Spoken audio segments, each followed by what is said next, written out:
in Ethiopia, holding out hope for a negotiated solution between the government and local diplomacy intensifies over the year-long war. U.S. Secretary of State Anthony Blinken, on a 3-nation tour of Africa, also sounded a warning about a global retreat in democracy as he encouraged Kenya to ensure free elections next year. The top U.S. diplomat spoke for an hour and a half with President Uhuru Kenyatta at a meeting that was originally scheduled for 10 minutes. Kenyatta paid a surprise visit to Addis Ababa and met Prime Minister Abiy Ahmed on Sunday amid mounting alarm as Tigrayan rebels threatened to march on Ethiopia's capital. President Uhuru Kenyatta sent Wycliffe Ogalo packing from the helm of the Prisons Department, ending a 2.5-year tenure for the former provincial administrator, and in his place, Brigadier John Kibaso Warioba placed as the new Commissioner General of the Kenya Prison Service. Warioba, a former military man, was tasked by the head of state to lead the department through its worst crisis in the recent past. Warioba, an extensively experienced former soldier, has a huge task of restoring order to the department following the breach of security at the Committee Maximum Prison, which led to the escape of 3 terror convicts. Musharraf Abdallah, Mohammed Abikar and Joseph Odhiambo's whereabouts still remain unknown. Ndaragwa MP Jeremiah Kioni's attempt to merge the National Gender and Equality Commission and the Kenya National Commission on Human Rights has been shot down after the National Assembly voted against it, moving to the next stage of the legislative process. Deputy Speaker Moses Cheboy informed the House 37 MPs voted against the KNCHR Amendment Bill, while 15 MPs voted in support of merging the commissions. Garissa Township MP Eden Duale, Suba North MP Emilio Odhiambo, and Kisumu County Woman Representative Rosa Buyu say the merger is misconstrued and misplaced as it is intended to weaken system important to promoting inclusive development. Duale argued that the proposed merger goes against the spirit of Bill of Rights. And Director of Public Prosecutions Nordin Haji has said that police must have sufficient evidence before charging a suspect. Haji, while officially launching Kayole Community Justice Center, said his office will ensure the decision to charge guidelines over DPP case digest on police accountability was implemented. The DPP in addition said that he was committed to working with justice centers and human rights defenders to curb police excesses, gender-based violence, rape, defilement and cases of pollution, which the community reported to be on an increase. An ODM party leader, Raila Odinga, has promised a package of goodies to the northeastern region if he becomes president after the 2022 elections. Speaking at a meeting with a delegation from Marsabit County at Chunga House, Odinga said he would focus on improving infrastructure in the region, which he said has a good potential for economic growth. The ODM leader pledged to build a well-connected road network linking Marsabit to Mombasa and Ethiopia to enhance trade in the northern Kenya region. Now, embattled FKF boss Nick Mwenda will remain out of custody on existing bail terms after a Nairobi magistrate declined an application to have him held in custody for 14 days. Mwenda is facing 4 charges of misappropriation and embezzlement of funds under his watch. Mwenda was arrested on Friday, November 12th, a day after the Ministry of Sports named a caretaker committee to take over operations of the Federation. In her ruling, Principal Magistrate Wandia Nyamu asked the Directorate of Criminal Investigations to conclude a probe within 7 days with an alternative of bringing a holding charge against him. Now, Sudanese journalists are pushing back against military leaders who seized power in a coup last month, calling on them to respect press freedoms and release several editors and reporters they have detained. The nation's media advocacy group says it has documented instances of excessive force used against reporters and media houses since the coup. These as reports indicate that security forces shot dead at least 14 people and wounded dozens as thousands of Sudanese took to the streets in protest against last month's coup on Wednesday, on the deadliest day in a month of demonstrations against the military rule, according to medics. The protesters, marching in neighborhoods across the capital Khartoum and the cities of Bahri and Omdurman, demanded a full handover to civilian authorities and for the leaders of the October 25th coup to be put on trial. This is Newswire. I'm Dennis Aseto.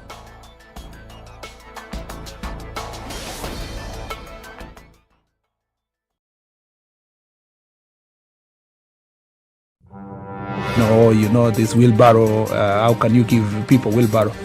His party symbol is an umbrella. Is he distributing umbrellas in Makueni? have you been told if we don't lock between 10 to 4, this is what we're saving? You try and call them, the same person who was in your house every day, because they know you are influential and you will give them votes. Call them after 1 month and see if they'll pick up their phone. Don't tell your member of parliament that you want him to come and build a school, you want him to come and do a hospital. That is not the work of the member. Now that we have devolution in this country, these resources should go to those devolved units. You have to have strong, independent institutions. And I mean, you have to have police who has the right to take the biggest town in the country and question, why did you do this and that, and send them to court if necessary. Joel in Kericho, good morning. Salama sana Eric, habari ya asubuhi. Salama kabisa. Mbunge wako ni nani? Anaitwa Seriousness Martin, hapa ni Ainamoi. Seriousness Martin, Ainamoi. Yes. Sasa ile juma nampambia yeye nini? Amalize aende. Asante sana. That's it. The Situation Room, Kenya's biggest conversation. SpiceFM, Nyeri. Well, let's see. What do we have here this lovely Thursday morning? Traffic is already building up at Pangani. This is on Thika Superhighway. It's also already building up at City Cabanas heading towards Imara Daima, coming towards town. It's also built up at Mlolongo and SGR, coming towards town. But Langata Road is so clear, you wouldn't believe it, that this is the same road that we'll be talking about for the next 3 hours or so. And then Murang'a Road is busy like that. So all the other roads are looking pretty good. But let's see how the roads will be looking like later on when it gets busier and busier. If you're on the road, all the best to you. It's moving, flowing smoothly. Good morning. Are you ready? Okay. Spice FM.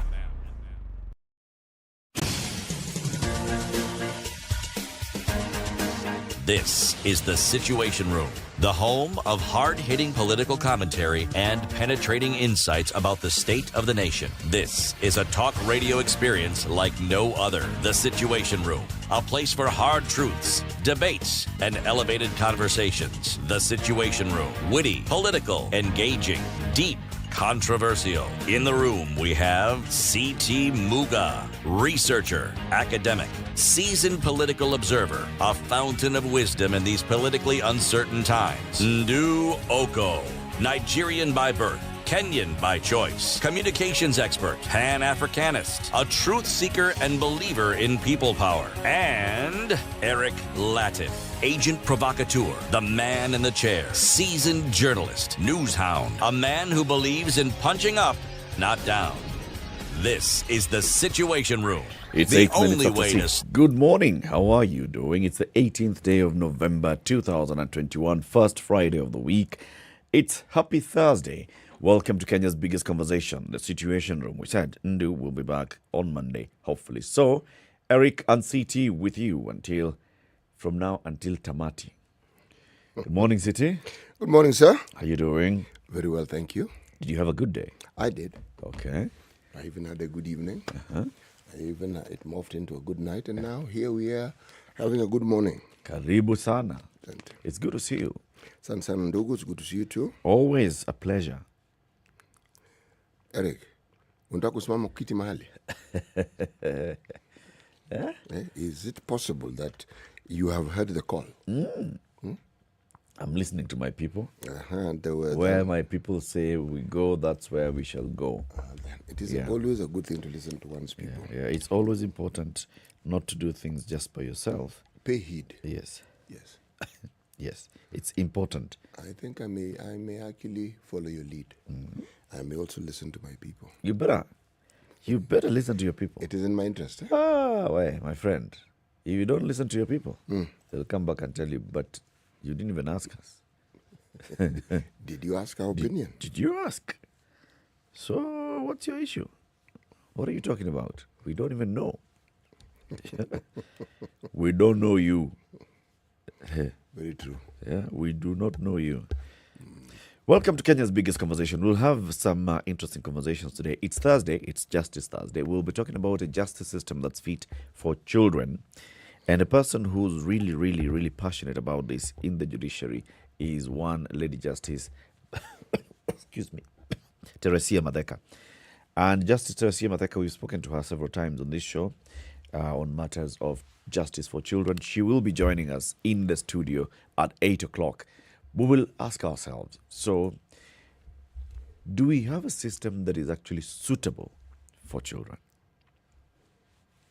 And what I mean by that is from the arrests to arraigning in court to sentencing and incarceration, that it is if a child is actually has committed something that is unlawful, or when a child is a victim, do they get the requisite service and treatment that is required of them? Actually, when a child is a witness as well, and they need to appear before court. And when a child is abandoned and they don't have the protective family setup that one expects is a right of a child, and you then move into the services that are offered by the agencies that deal with adoption, the policies that they have, are they policies that are purposed to benefit the child? Are they policies that are purposed to ensure that the child's welfare is looked after? In short, how child-centric are they? Exactly. So keep it right here for that conversation at 8 o'clock. At 7, we'll be having a conversation with a lady and a gentleman. One, they have been conducting some survey and some research on the healthcare system in the country, comparing the private healthcare and the public healthcare system, and the investments that have gone into both, especially when public funds have been used to promote healthcare. Where do they end up, and how does that impact our health system? So we'll be talking to them. They'll be joining us at 7 o'clock. Keep it here for that. And now that we're talking health, let's talk about our health with regards to COVID in the country. The COVID update in numbers. Yesterday, out of a sample size of 5,300 tests, 69 were confirmed positive, with a positivity rate of 1.3%. 80 recoveries, and unfortunately 3 more people have been recorded as having died. Cumulative fatalities 5,325, and total confirmed cases in the country so far 254,000, and 2.7 cumulative tests. Where are we with regards to vaccinations? So we still are at 6.16 million people who have received at least the first jab of the vaccine. Out of those, 2.2 million have received a second jab. That means that 3.9 million people only have a first jab. But we have 10 million doses of the COVID vaccine available in the country. So more have arrived in the country from various donors and friends. So what are we doing about that? Are you aware where the COVID vaccine is being offered? Please find yourself there. Find your way to the COVID vaccination centers. Get a jab. Get a shot of it. It works well for us. Things that are also happening around the world. We still have cases that are on the rise all over the world. And looking at those number of cases, for example, USA is still at, how many people have died so far in USA? 787,000 people have died. India, 464,000 people have died. Brazil, 611. UK, 143. Now, I have seen that the issue in China is still a big one, because they have gone into a port city of Dalian in northeast China. And because of an outbreak there in October, mid-October, they have been conducting tests. Now they have conducted the 4th test in that city. Not in a village, in a city. Conducted 4 tests because they want to find out what is the status like. This is what we call taking a matter completely bull by the horns. They have never really let up. China, they being China. The People's Republic have never let up when it comes to COVID. It rears its head. It is attacked hammer and tongs from all sides. They do not joke with it. They do not let up. And you see the stories and the tales of war that we keep hearing. Countries that felt, well, we have a handle on it, and they've relaxed the system and said, why don't we let people go about their business? Yeah. And and the chips did fall where they may. And that falling of the chips has meant that you suddenly find, when you hear of a resurgence, it's not just a resurgence. The discussion about the variants seems to have gone down. Yeah. The variants are still with us. Okay? Yeah. So when you hear, we've had a new outbreak, what one ought to focus when you talk about the outbreak, what are you talking about? Yeah.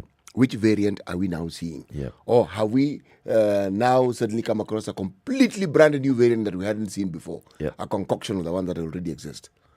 But all these tales point to one thing. COVID is here to stay. Our bodies, hopefully, will find better ways of dealing with it. Our bodies will. We take influenza, or we look at influenza and consider it to be normal. People will talk about the yearly influenza. People will talk about the improved influenza vaccine. You know why? Yeah. It's because it's something people have learned to live with. Yeah. And my thinking, COVID is heading in that direction and heading same direction. Same direction. Let's take a break. It's 16 after 6. We are live streaming on SpiceFM KE, YouTube, Facebook, and Twitter, and the live stream is up. I can see some people already online. Ed Gitonga is online. Good morning, fellow Kenyan. We'll be saying hello to you shortly. Let's first take a look at the weather forecast for today for Nairobi, for around the country, and around the world. This is the Situation Room, the only way to start your day. Spice up. If I'm found guilty, there is no problem. I'm willing to serve. I have no problem. Jails are meant for human beings. They say a society gets the leadership it deserves. If you have a corrupt, crooked and rotten society like we have in Kenya, then of course they will get that kind of a leadership. I think the president should dissolve parliament. That's the best solution at this moment in time. Dissolve parliament. All of you go home. Yes, we all go home. How are we encouraging other people who might have new and creative ideas? Young people who are making money without any government help. They are just buying their own bundles. They are going on TikTok and making money. KRA is coming after them. I've been in parliament for 15 years. We have been unable to pass the gender law. And yet no presidential candidate is talking about it now. Because we are fake. The truth is, all the men refused to vote for that law. What did Sonko do to Pumwani Maternity Hospital? Yeah, he with cleaned his it own up. money. Cleaned it with his own money. That was him as an individual. Yeah. And I did not say he was cleaning his own money. I was saying he cleaned Foot, mouth. Foot, mouth. Eric. Okay. The Situation Room, Kenya's biggest conversation. It's really hard The to tell what weather season with we're in. Is it a rainy season? Is it a hot season? Is it a dusty season? Especially if you are in some parts of this country. Now, there are some parts of this country where they definitely know what season they're in. They're in the dry season.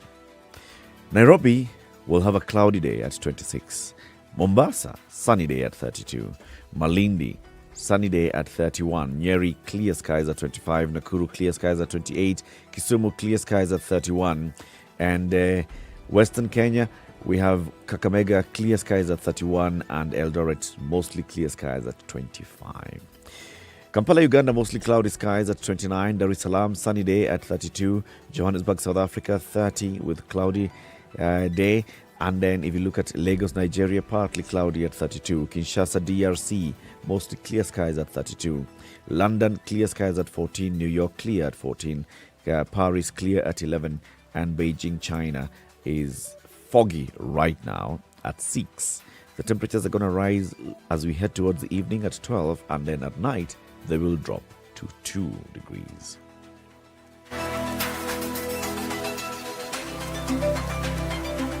Spice FM. Spice up your life. Mature, intelligent talk every morning. Spice up yourself.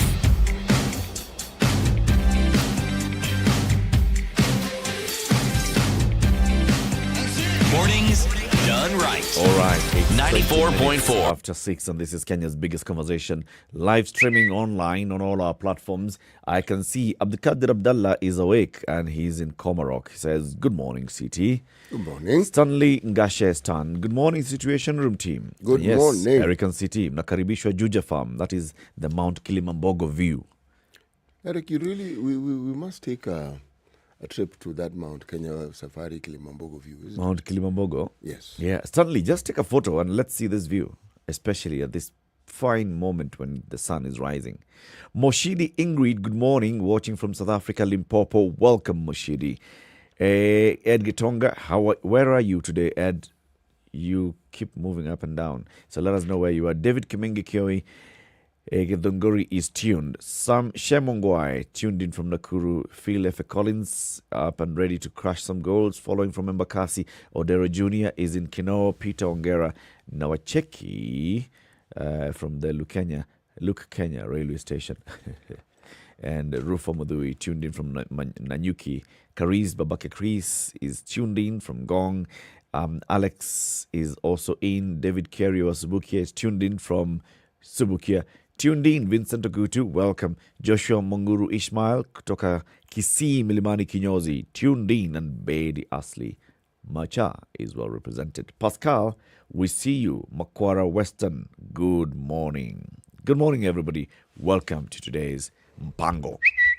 CT. Mm-hmm. Yeah, today's proverb. Yes, again, today is our last day. No, I'll make it tomorrow. Looking at Swahili proverbs. Okay. Kila mlaji zabibu haachi kujimumunya. Kila mlaji zabibu haachi kujimumunya. Huh? What are zabibus? Grapes. Right. Grapes. Uh-huh. Mm-hmm. So anybody who, the English translation of that is what? Oh, yes. Kumumunya. Anybody who's chewing is to suck, okay? But this is kumumunya. It's kumumunya, really. But the point is, anyone who eats grapes must wet their chin. Wetting their chin and kujimumunya, how are those related? Well, actually, think about it. It's a translation of language. Here you're talking about translation, and we are referring to meaning. Kila mlaji zabibu haachi kujimumunya. All right. Okay. Let's look at the newspaper headlines. Remember, standardmedia.co.ke.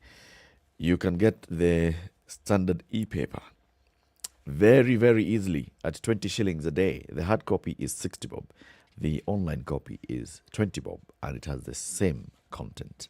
You get access to all this content, plus all the other content, including games, things like the Sudoku, crossword puzzle, and access to this thing we call what?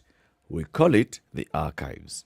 Now, the Standard, yesterday KTN had an exclusive interview, and also the Standard, and this was with Justice Said Juma Chitemboy of the High Court.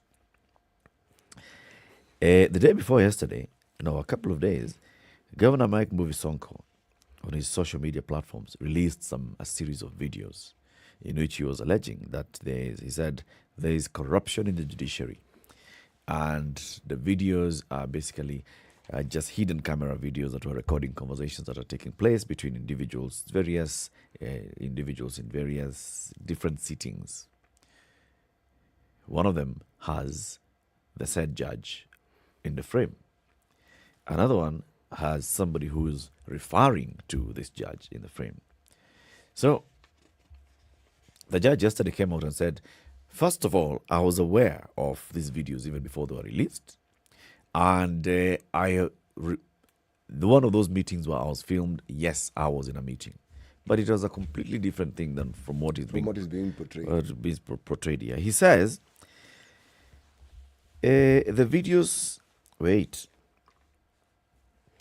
he downplayed the videos making rounds on social media, describing them as edited and manipulated to fit a specific narrative, and that the land in question was owned by former Nairobi Governor Mike Sonko. The videos were posted on social media by Sonko.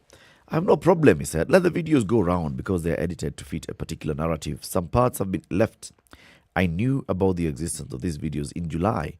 It was just a matter of time before they would be out. He says the man identified in the videos as his brother is not related to him in any way. He's not his brother. The man is not my brother. He's not my uncle. Our parents are not related. However, I've known him for over 10 years because we both come from Kwale.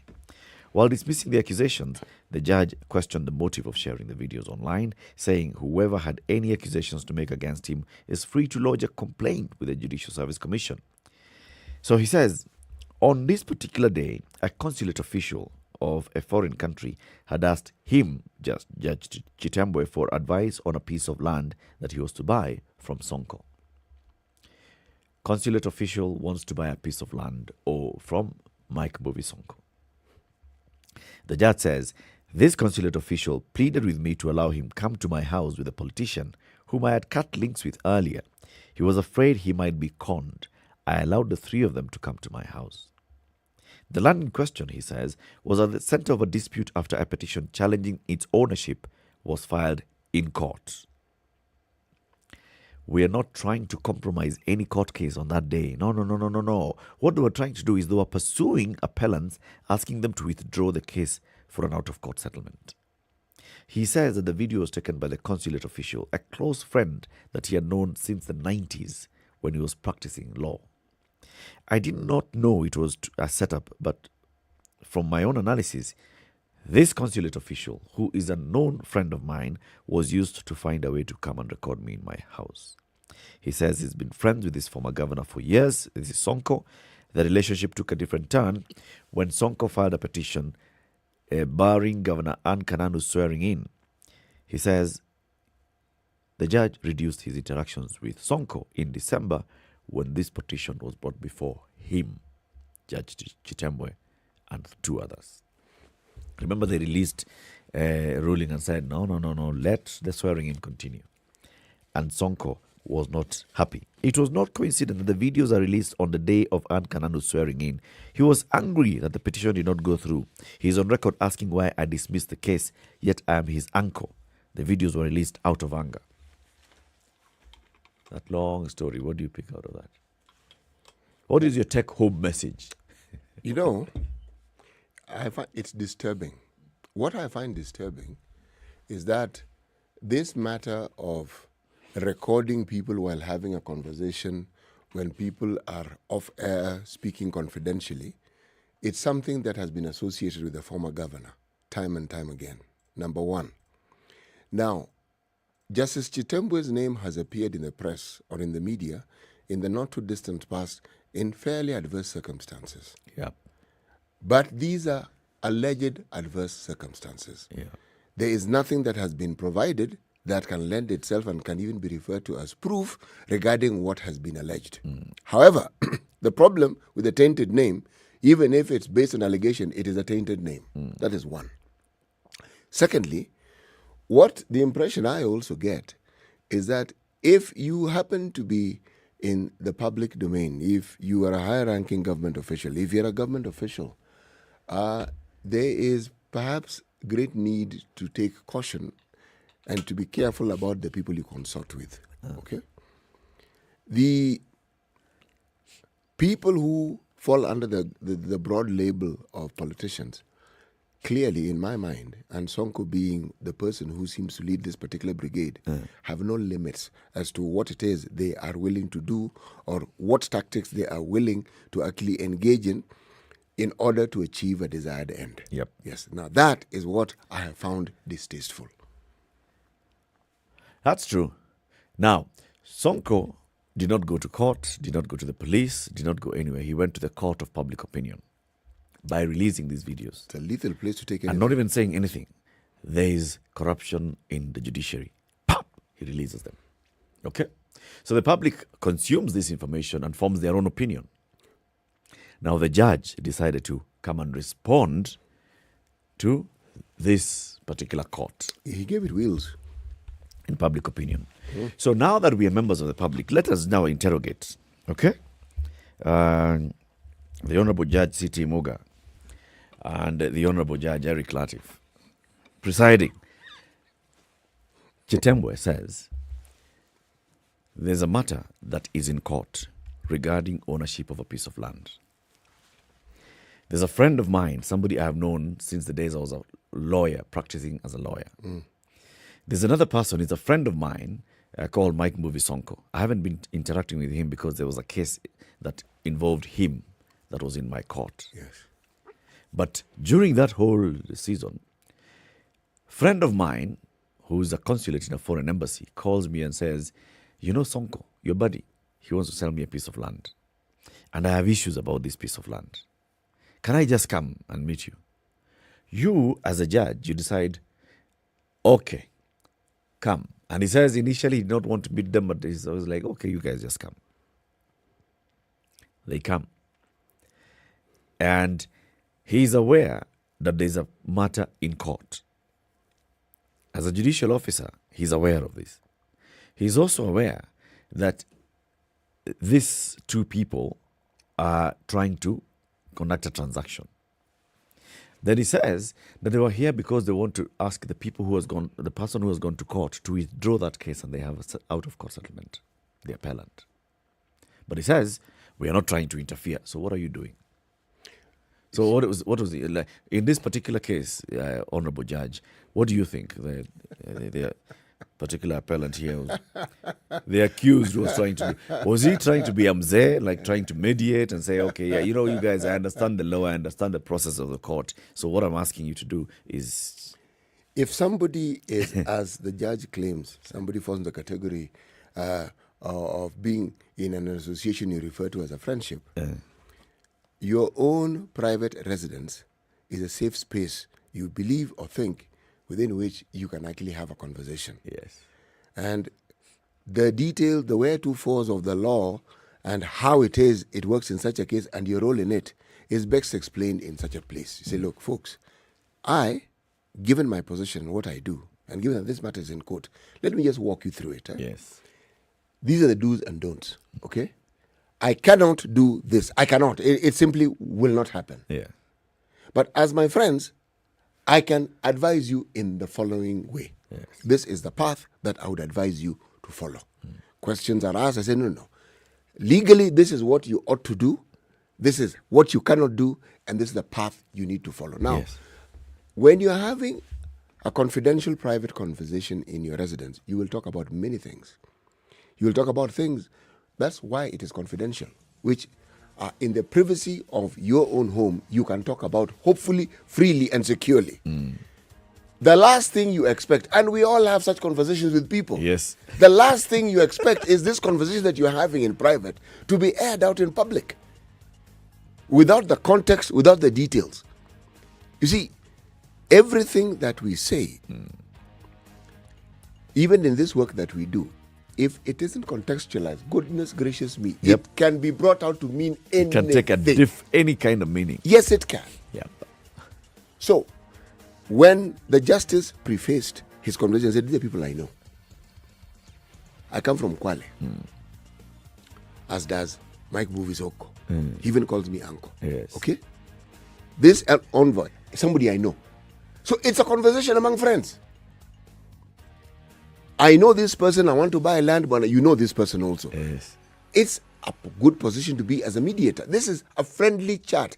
It has nothing to do with his job. It has nothing to do with his office. It is him talking to his friends. But now his office has been brought into the discussion. It was in his house, in his private capacity. Judges do have a private capacity, you know. Judges also have their lives. Huh? They have a private capacity. They have friends. There are people they hang out with. There are people they chat with. Yeah. There are people they talk to as we do normally with other people. Yeah, Yes. on a daily basis. There are people, the friendships and networks that you developed over the very many years you've been alive. And if somebody was in private practice, how many people do you think that person came across? So, you take that context and you look at the conversation held in that particular place, and now it's despicable. There are things you must understand. Eric, some of the things that I tell you, you know very well, I'm not telling you so that you can record go and it. Repeat yes, and then go and tell the whole world. That if somebody can't understand, it's not a nuance. It's a straightforward, basic understanding of something called confidentiality. Yes.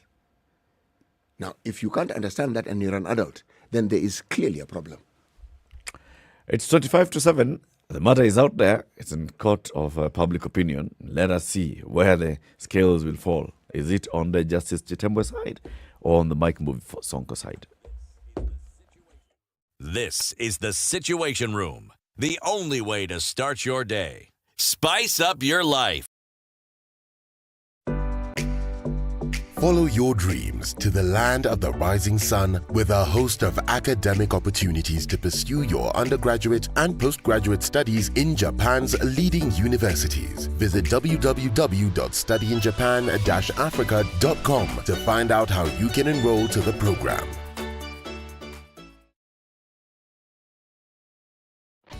This is something people need to understand. Your money, my money, equals our money. We cannot have your money is our money and my money is my money. The only way to live your best life is to create a balance between work, love, and play. The Adults in the Room is the only show on radio dedicated to educating Kenyans on how they can stay winning in life and in love. Text the word adult to 22840 to get the latest clips from Adults in the Room directly to your mobile phone. SMS adults to 22840. Classic soul, R&B, smooth jazz, neo soul, and nostalgic ballads. Make some noise. Yeah. You're listening to Spice FM. Okay, so issues are already beginning to show them to rear their ugly head. And this is on Thika Superhighway. It's already starting to stretch. It's beyond a survey at Andutali coming towards town. Jogoo Road, the usual place, Makadara, is doing the usual thing that it does. Eastern Bypass at Utawala and Mihango, it's doing the thing that it normally does. Kangundo Road, as you join Outer Ring Road, it's doing the thing that it normally does. And then there's some slight traffic there as Kangundo Road joins Komarok Road and Juja Road. That slip heading into Juja Road is also getting quite busy now. Mombasa Road, it's only busy at Imara Daima. Whatever is happening there every weekday morning, let us know, because this is something that is not good at all. And then Langata Road coming towards T-Mall Junction is also getting busy. But after that, Uhuru Highway is clear. Raila Odinga Way is clear. Ngong Road, people are very happy that Kura has finally decided to do the work that they were set up to do, and they are all clear. Let's see how they'll be looking like in about half an hour. Good morning.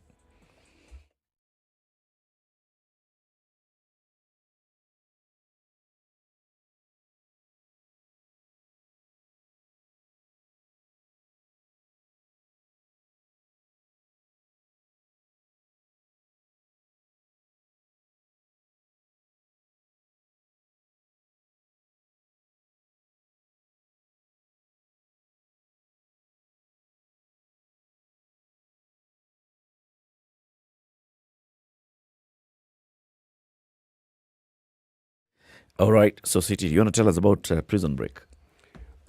You know, there are certain things that one can look at. It's like a day of tragedy. Why I'm saying it's a day of tragedies is this.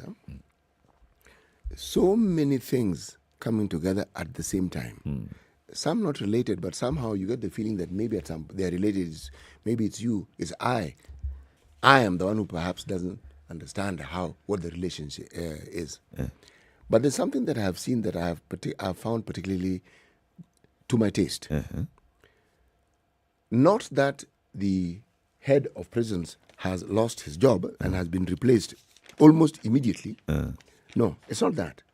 It's that we are looking at a situation where something happens and the buck stops at the very top. There's accountability. At the very top. Now, whatever else has happened in between, because we know full well it is not as though the head of the prison is the one who had the key that opened the doors for these people to walk out. We know that. But what we also do understand and we do know is that if that is the measure, if that is the purpose, then we have a situation where one thing is happening. We are taking matters to the person on whose shoulders the entire responsibility falls. Right. And I'm saying, if this is a trend that we're seeing, let it continue. Let us then hear of what has happened. Let the person who has been told to step aside have his day to also explain his bit. And if indeed they are found not to have been culpable, let them be reinstated. In the past, people have been spoken to about stepping down. This one, you were told to step down, And I'm saying, if this is the trend that we are following, or we are starting, and we are continuing with regards to people in high office, in my view, this is a good trend. So what that means is, when you have an issue that is clear-cut, KEMSA, one could argue, it's what they did. Did they? Oh, okay. One could argue. All right. Okay. Clear the board, remove the CEO, then bring in a chairman who is opaque to the last word. Perhaps, maybe, could be, we don't know. You are supposed to give directions. If you don't know, then just say, I don't have the information, leave it at that. If you don't have information, tell us when you'll have the information. This isn't an opportunity for semantics where you play a guessing game. So what did you mean? What did you think? No, high office doesn't require that. Now that should also go, let me say, for any government or government related agency. An issue such as this one arises, if it's within the department or the Ministry of Water, now there are no terrorists being held in any water prison, but an equal problem, a problem of equivalent significance, I am hoping that is what I am going to be seeing. My friend, you will hit 90. Thank you so much, Eric. Waiting for hope and hoping to wait. Nothing of the sort. This is a completely isolated case. Somebody walked out of a police station just, 6 weeks ago? So we were told. And then this person was lynched. So we were told. Tell me, what accountability has there been on this particular one? You see, Eric, I love the example you've given, because what that gentleman people have been killed by police officers. Yes. Okay? People have even been jailed. Police officers have been jailed because of extrajudicial killings and action. What accountability have we seen in the ranks of the police service over that? If this was a trend that was following a trend, this is not a trend. This is a completely isolated case. In this particular one of the alleged escape, and I call it alleged because I still am the allegation is here. I am in Lamu. That's how far we are from agreeing with one another. Is really far from Mombasa. Very, very far. I mean, it's far from Mombasa. That this happened in committee. Now, the Standard has a story here. What committee is? Yes. Standard has a story today that says, okay, so there's even a photo here, a small photo of the cell and what happened, where the hole that these people are alleged to have escaped from. And then the story written by Kamore Maina of the Standard says, the events unfolded on the day the DCI officers uncovered the depth of laxity at committee that made it possible for the 3 terror convicts to escape. The officers pieced together a statement from a cellmate who was left behind. A cellmate? There was somebody else in the same cell. They were left behind. This man, the cellmate, who is also incarcerated over terror-related activities, told the DCI that the 3 fugitives broke out of the prison at around 1 a.m. on Sunday. It was a culmination of a month of planning. They created lamps under their blankets that duped prison guards into thinking that they were in there, asleep. Wardens only learnt of the escape on Monday at around 10 a.m. It's believed that the convicts set up their escape route during routine maintenance work carried out in the cell block that they were held in. The 3 men climbed out of a hole in the wall.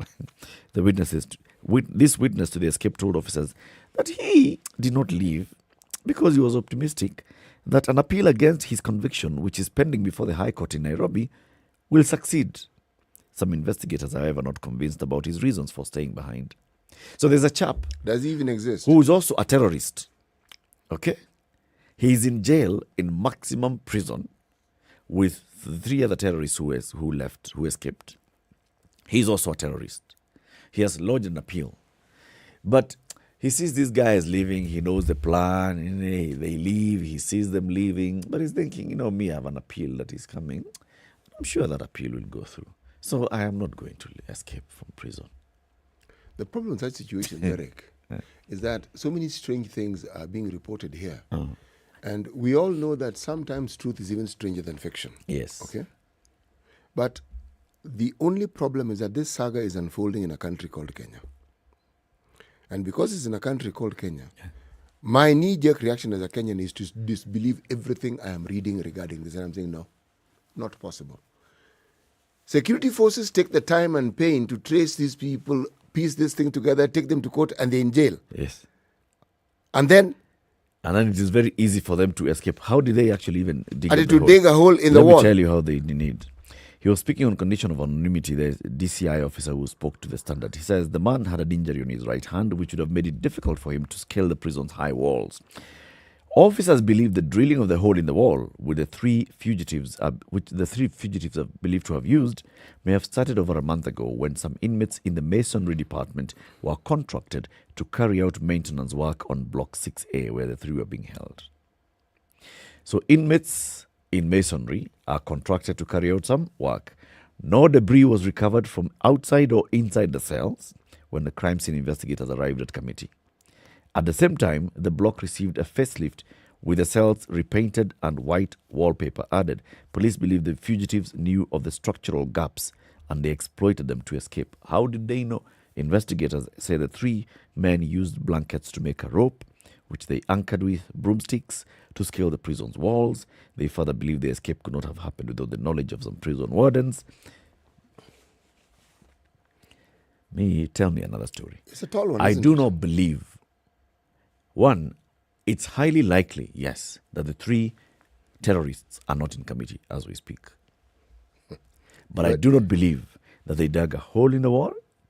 They got out of that. They scaled two other walls with guards watching from watchtowers and barbed wire and electric fence. And broken glass. And they left committee. Maximum security prison. My question... I do not buy that story. My question to you, Eric, yesterday was, were they actually ever in prison? You see, this is it. But I'm taking it further. The fallout, the consequences. Yes. Head of prisons, jobless. Okay? Head of committee, out. I was taking the story to that end and saying, this is the trend that we see. Right? So then it means that when we have a situation such as the one we've been having in Laikipia, where soldiers have been killed, security personnel have been killed. Yes. Which heads should roll? Because heads should roll. Yes. It is just as bad. Which heads? It's continued over many months. Yes. Which heads should actually roll? What we hear is the Minister in charge of Internal Security talking tough. We hear it. That's it. Yep. There may be things they're doing we do not know about. But in all honesty, there's a lapse somewhere. Yes. Because we have intelligence on the ground. We have security officers. Remember that story of the threshold of the number of officers in a police post not being adequate? You know, it is so disturbing when you're hearing such a narrative and you're asking yourself, for heaven's sake, I'm a civilian. Why are you burdening me with this information when it is you who should actually be telling me how you resolve the problem? Huh? My job is to pay taxes and then expect a service to be provided after I've paid my taxes. You now want me to grapple with the details of a function that you are paid to actually conduct. Surely. Heads, if they must roll, let them roll uniformly. And I told you, no other heads are rolling. This particular one, even this Ogalo guy, I don't even believe his head is rolling. Eric, can I not live in hope? His head has just been moved from here and placed in another place. It'll find comfort soon. This too shall pass. But there's a script at play here. And we are sitting down, we are members of the audience, we've been told, it's all right, you can grab some popcorn, enjoy the show. I'm sitting here and I'm saying, all right, I want to enjoy the show, but at least I want to know the name of the play. And you're being told the way we've started this one, it begins at the beginning. No, this one we're starting in the middle. Yes. Okay? So that for dramatic effect. Yes, exactly. So that you can have suspense. I want to know the name of the play so I can sit back and just enjoy the play. Okay? It's 10 minutes to 7. Let's take another quick break.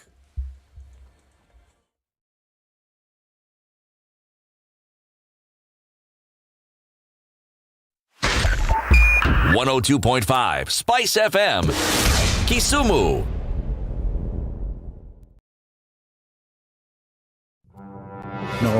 this wheelbarrow, how can you give people wheelbarrow?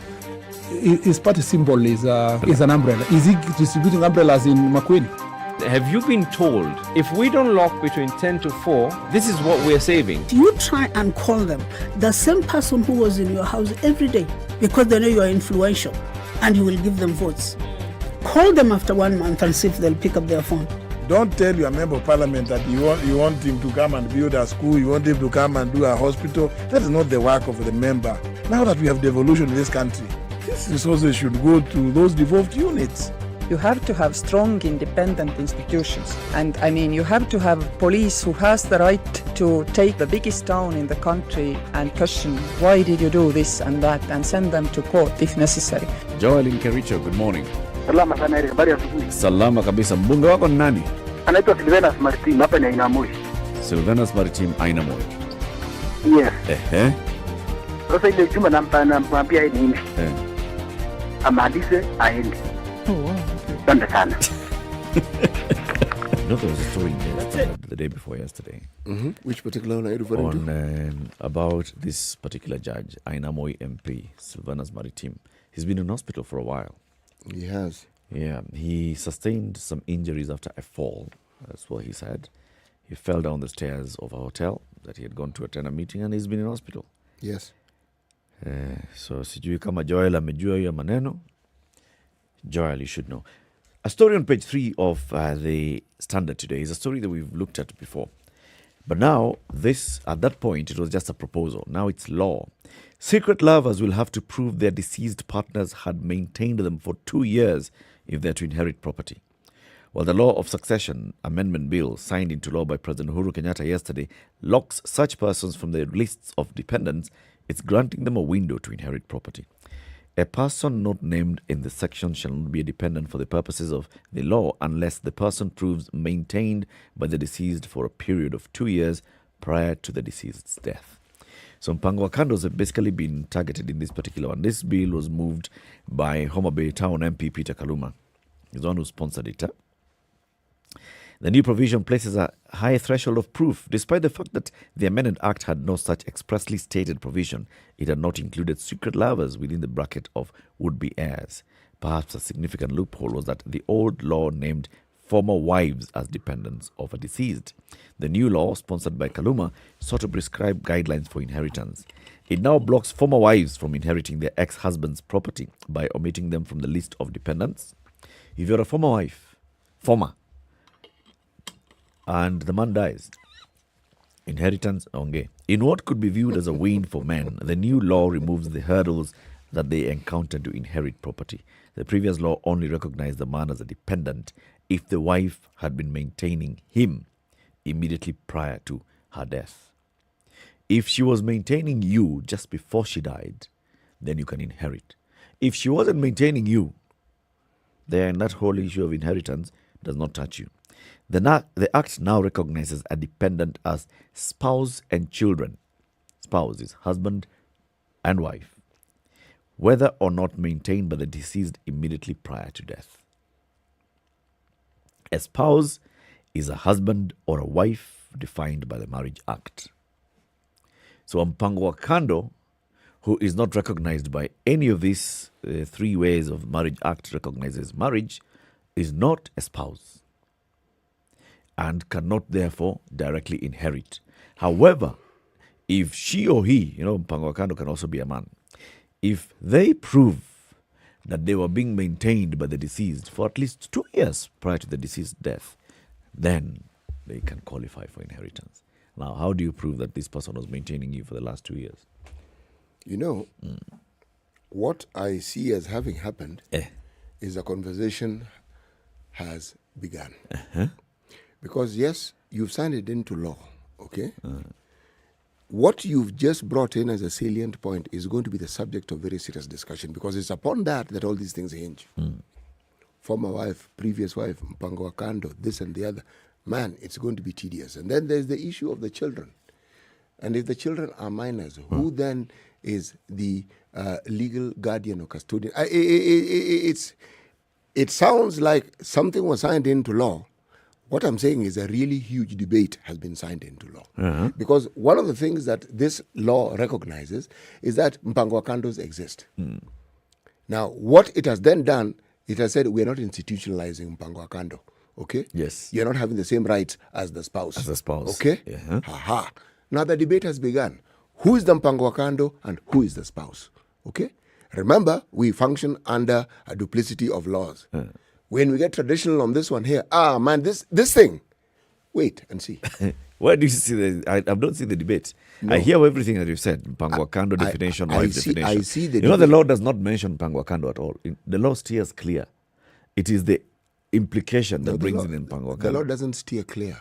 It does. It says if the mpango wa inheritance kando, is spouse and children. Yes. And spouse recognized by law. Yes.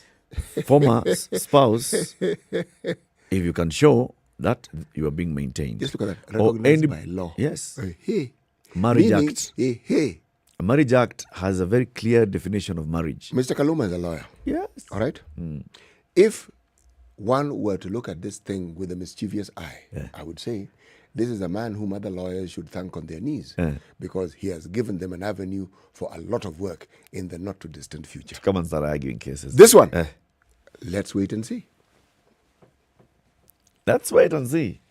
Let's wait and see. Because mpango wa kando is a term that we have institutionalized and accepted and normalized because it represents a reality that we have.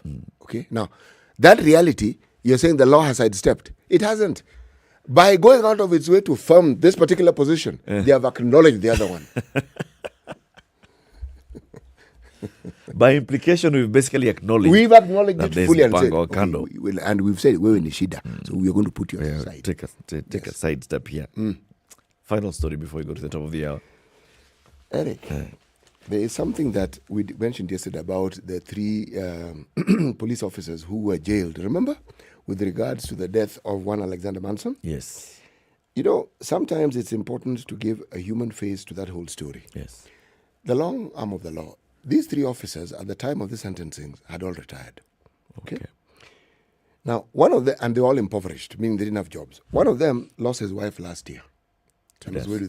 Yes, she died. Natural causes, passed away. The other one is an invalid and has almost 0 chances of recovery. Oh, yeah. What am I saying? Sometimes when we tell the story, we forget to tell the whole story. It is not that they were not culpable. It's not that they were not. But who are they? Yes.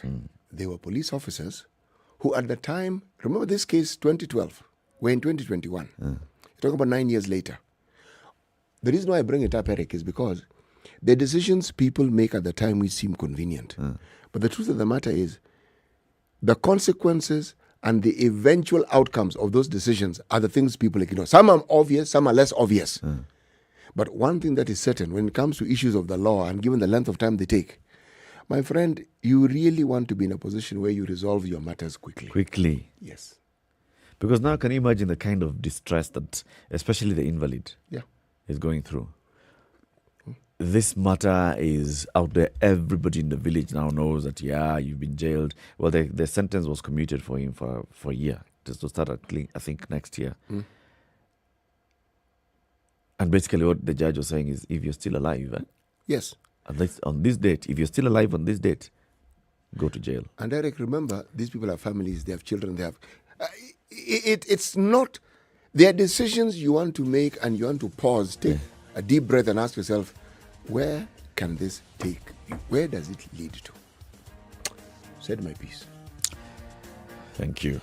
Keep it here for more conversations. In the next hour, we talk about healthcare in Kenya and how healthcare is privatization of healthcare in the country and what has happened. There's a group of people who've been conducting some research on this. They have released their report and we'll be looking at that report shortly. This is Kenya's biggest conversation, the Situation Room, broadcasting on SpiceFM, and we're also online. Julia says, in the matter of that judge, if she were the judge, she would not have let the men come to the house and talk about the particular case. She had referred them to the lawyer. Good morning. It's 7 a.m. Spice up your life. The latest news from around the world. 94.4 Spice FM.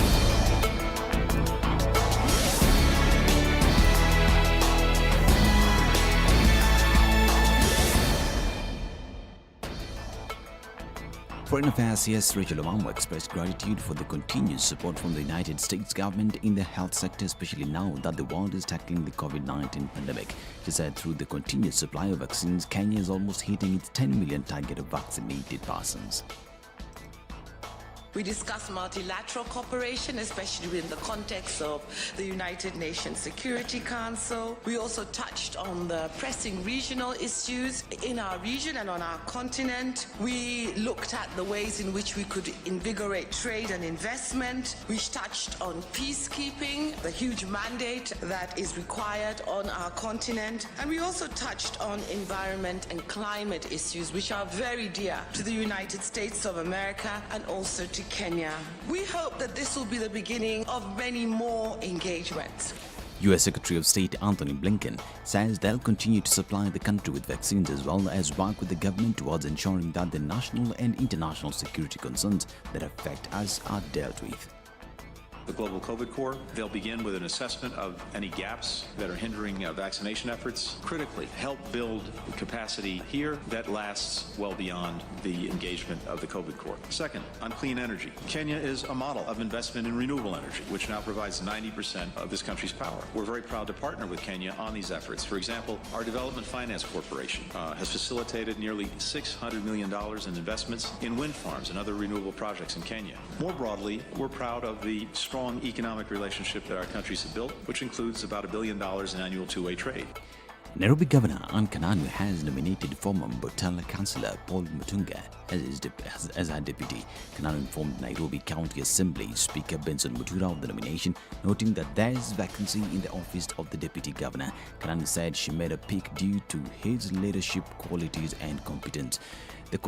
The Supreme Court advisory of March 2018 states that a governor should fill the vacancy within 14 days and will only take oath of office after the respective county assembly has approved him or her within 60 days. High Court Judge Said Chitembwe has said the videos posted by former Nairobi Governor Mike Sonko have been manipulated. Chitembwe further says the man purporting to be his brother isn't his relative, but they are from the same community, adding that he has documentation of the land he isn't interested in owning. Those are edited videos. There is not, like the way I'm talking you and me and somebody is recording. That's okay. But if you go now and remove your questions and add a few things and then manipulate voice and say other things, I saw these videos in July and I could see where this is not my brother, not even my distant brother, not even my uncle. Our parents are not related. He added that the video is a revenge attack on him for dismissing Sonko's case that paved the way for the swearing in of Anne Kananu as Nairobi governor. The videos were released yesterday at 3 a.m. because Kananu was being sworn in. That is my response. You can quote me. The reason is that we dismissed his petitions and he has been on record telling people why did Saidi dismiss my case yet he is my uncle. This as the LSK Nairobi chapter chair Eric Latiff has given JSC 14 days to investigate Justice Said Chitembwe's failure, to which all Nairobi advocates will forcefully eject him from office. Latiff was reacting to a video posted online by former Nairobi Governor Mike Sonko, allegedly showing the judge discussing how to compromise the case. He has also threatened that lawyers will boycott Judge Chitembwe's court if no action will be taken against him. Chitembwe was one of the two judges arrested in July after police said they got a tip-off they had intended to receive a bribe. We have received with concern videos circulating on social media depicting a person said to be the Honorable Justice Chitembwe, a judge of the High Court of Kenya currently sitting in the Civil Division at the Milimani High Court, engaged in discussions that reveal serious grounds of judicial misconduct. Whereas the veracity or the authenticity of the videos have not been authenticated, on the face of it, there is sufficient material to believe that the said judge should offer explanations. Now, all but one of the 10 countries that have advanced to the last stage of Africa's World Cup qualifiers will have another matter on their immediate agenda before determining who plays at the 2022 finals in Qatar. Algeria, Cameroon, Egypt, Ghana, Mali, Morocco, Nigeria, Senegal and Tunisia are all on course to qualify for Qatar but compete at the African Cup of Nations finals in January before switching focus back to World Cup qualification in March. Only the Democratic Republic of Congo are through to the last round of Africa's World Cup preliminaries despite having flopped in Cup of Nations qualifier this year. This is Newswire. I'm Dennis Aseto.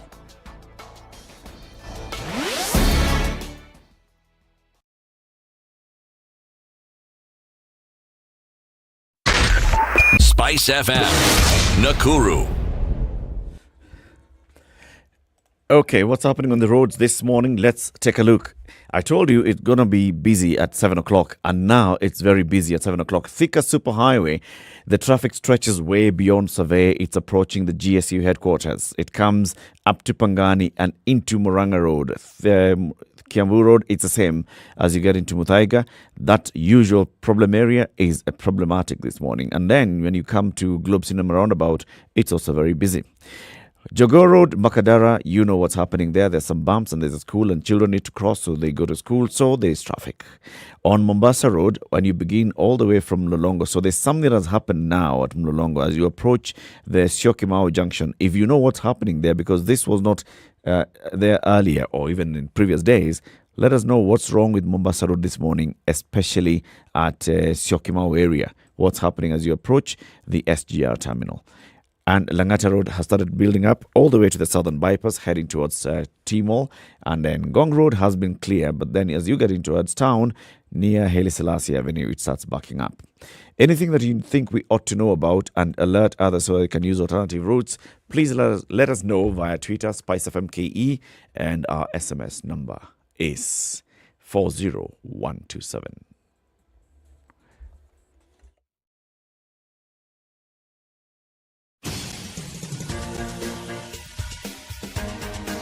This is The Situation Room, the home of hard-hitting political commentary and penetrating insights about the state of the nation. This is a talk radio experience like no other. The Situation Room, a place for hard truths, debates, and elevated conversations. The Situation Room, witty, political, engaging, deep, controversial. In the room, we have C.T. Muga, researcher, academic, seasoned political observer, a fountain of wisdom in these politically uncertain times. Ndu Okoh, Nigerian by birth, Kenyan by choice, communications expert, Pan-Africanist, a truth seeker and believer in people power, and Eric Latiff, agent provocateur, the man in the chair, seasoned journalist, news hound, a man who believes in punching up, not down.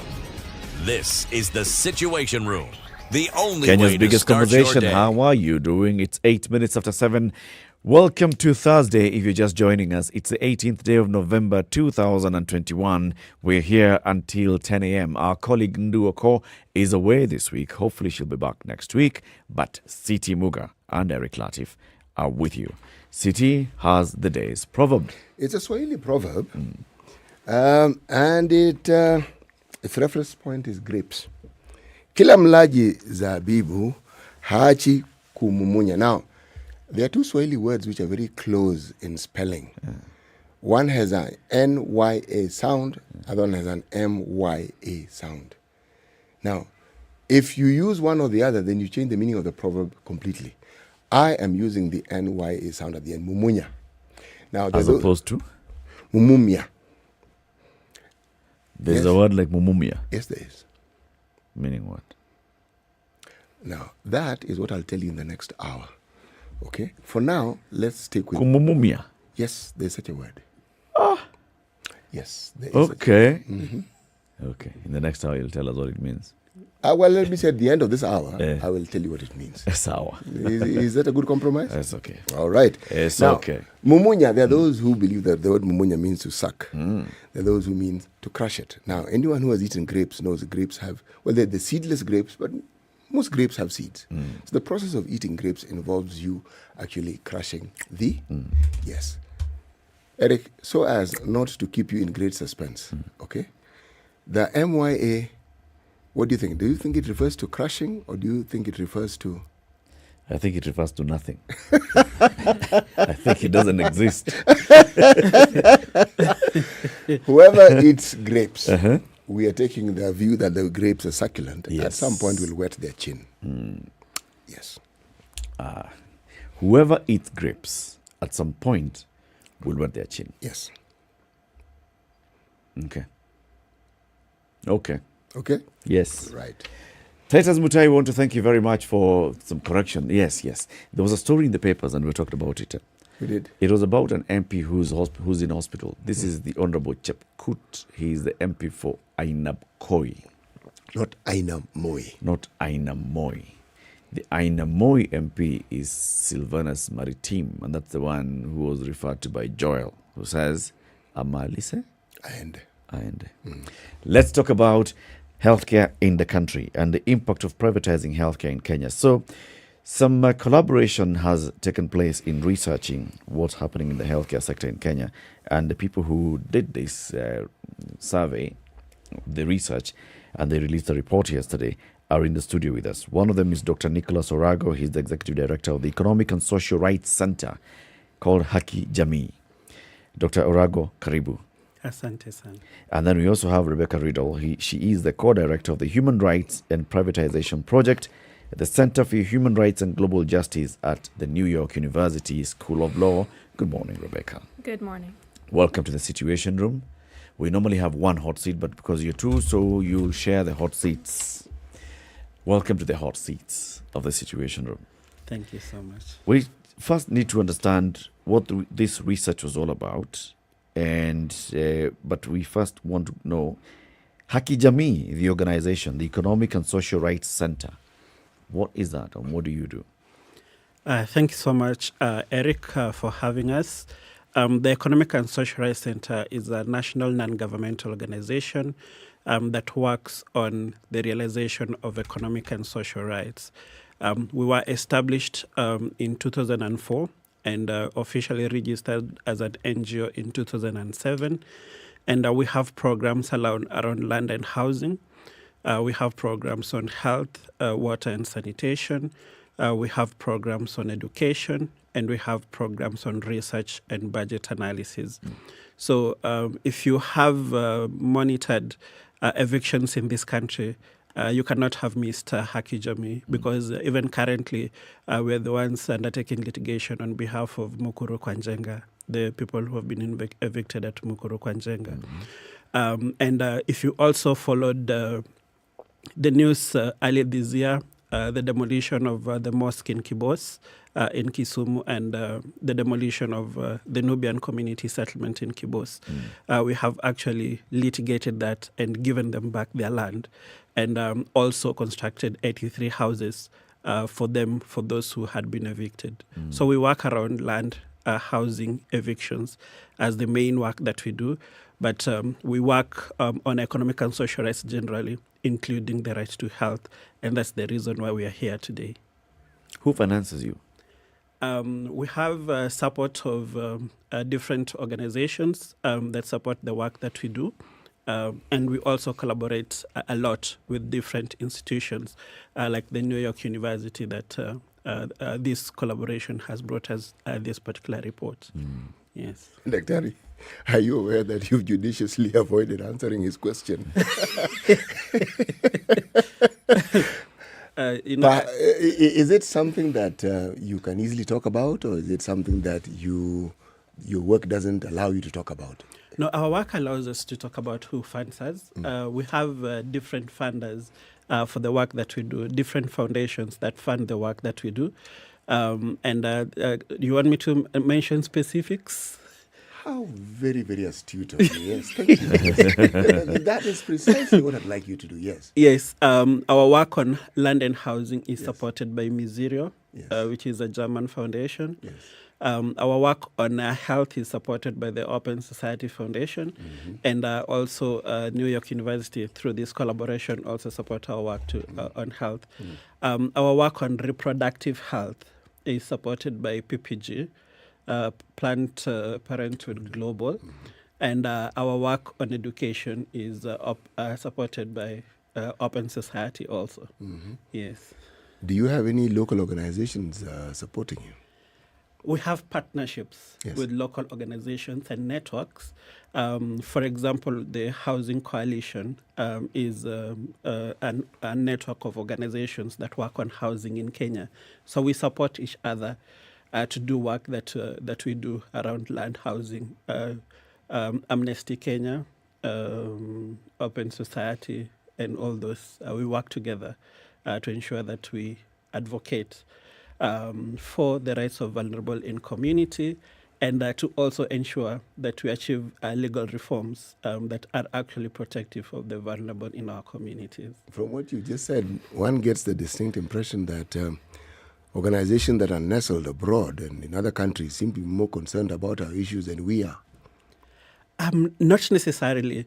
We have made efforts actually to get corporate support for the work that we do. And we have engaged Safaricom, for example, in some of the work that we do. We have engaged KCB in some of the work that we do. But you know as well as I do, corporate social responsibility is not as entrenched in Kenya as it is entrenched in other countries. And that's the reason why sometimes we have to rely on financing and support from others. Oh, I applaud the support we get. And I am delighted that there are people who actually understand the need to support these problems. My beef is with our people and our organizations because the problems are here. And all these organizations, much as we say they don't have very strong corporate social responsibility networks, but they live here. So they have a closer handle on what actually happens, or at least one would hope so, that they can actually see and understand what happens. And if you're talking about the provision of solutions, that they'd be quick off the mark in supporting. But there we are. We will continue with that as we hear about this report that you released yesterday. Rebecca, you work at the Center for Human Rights and Global Justice at New York University. Tell us about the center.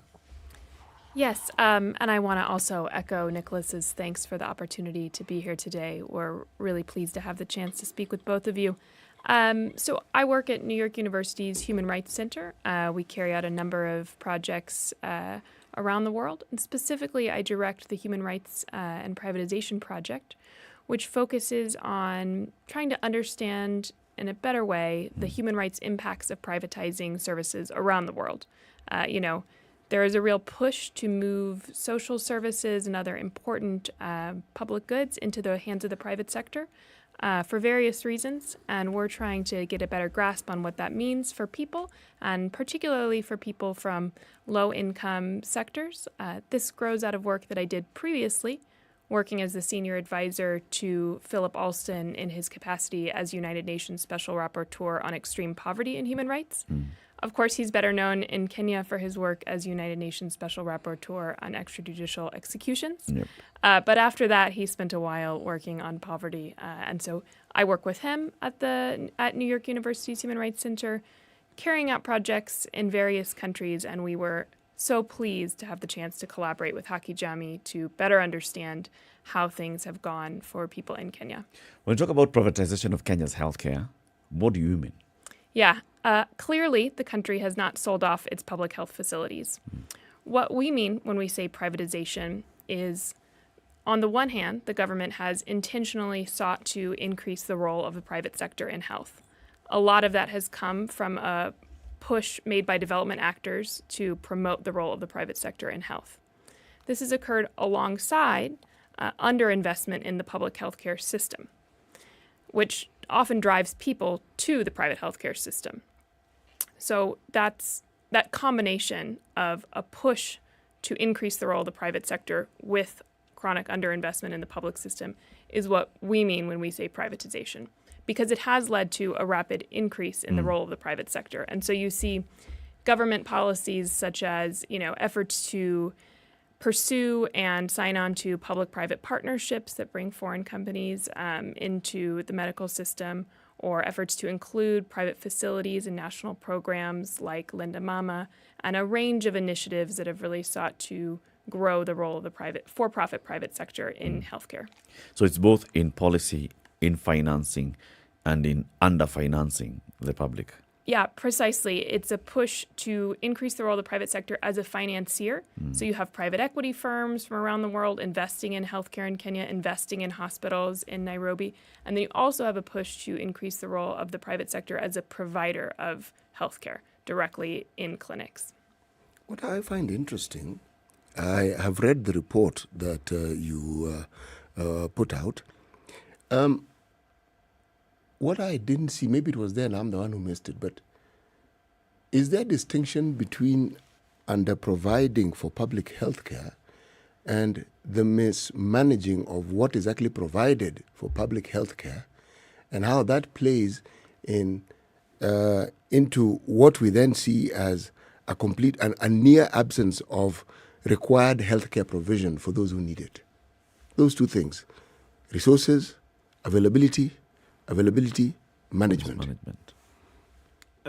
Maybe if I might respond to that.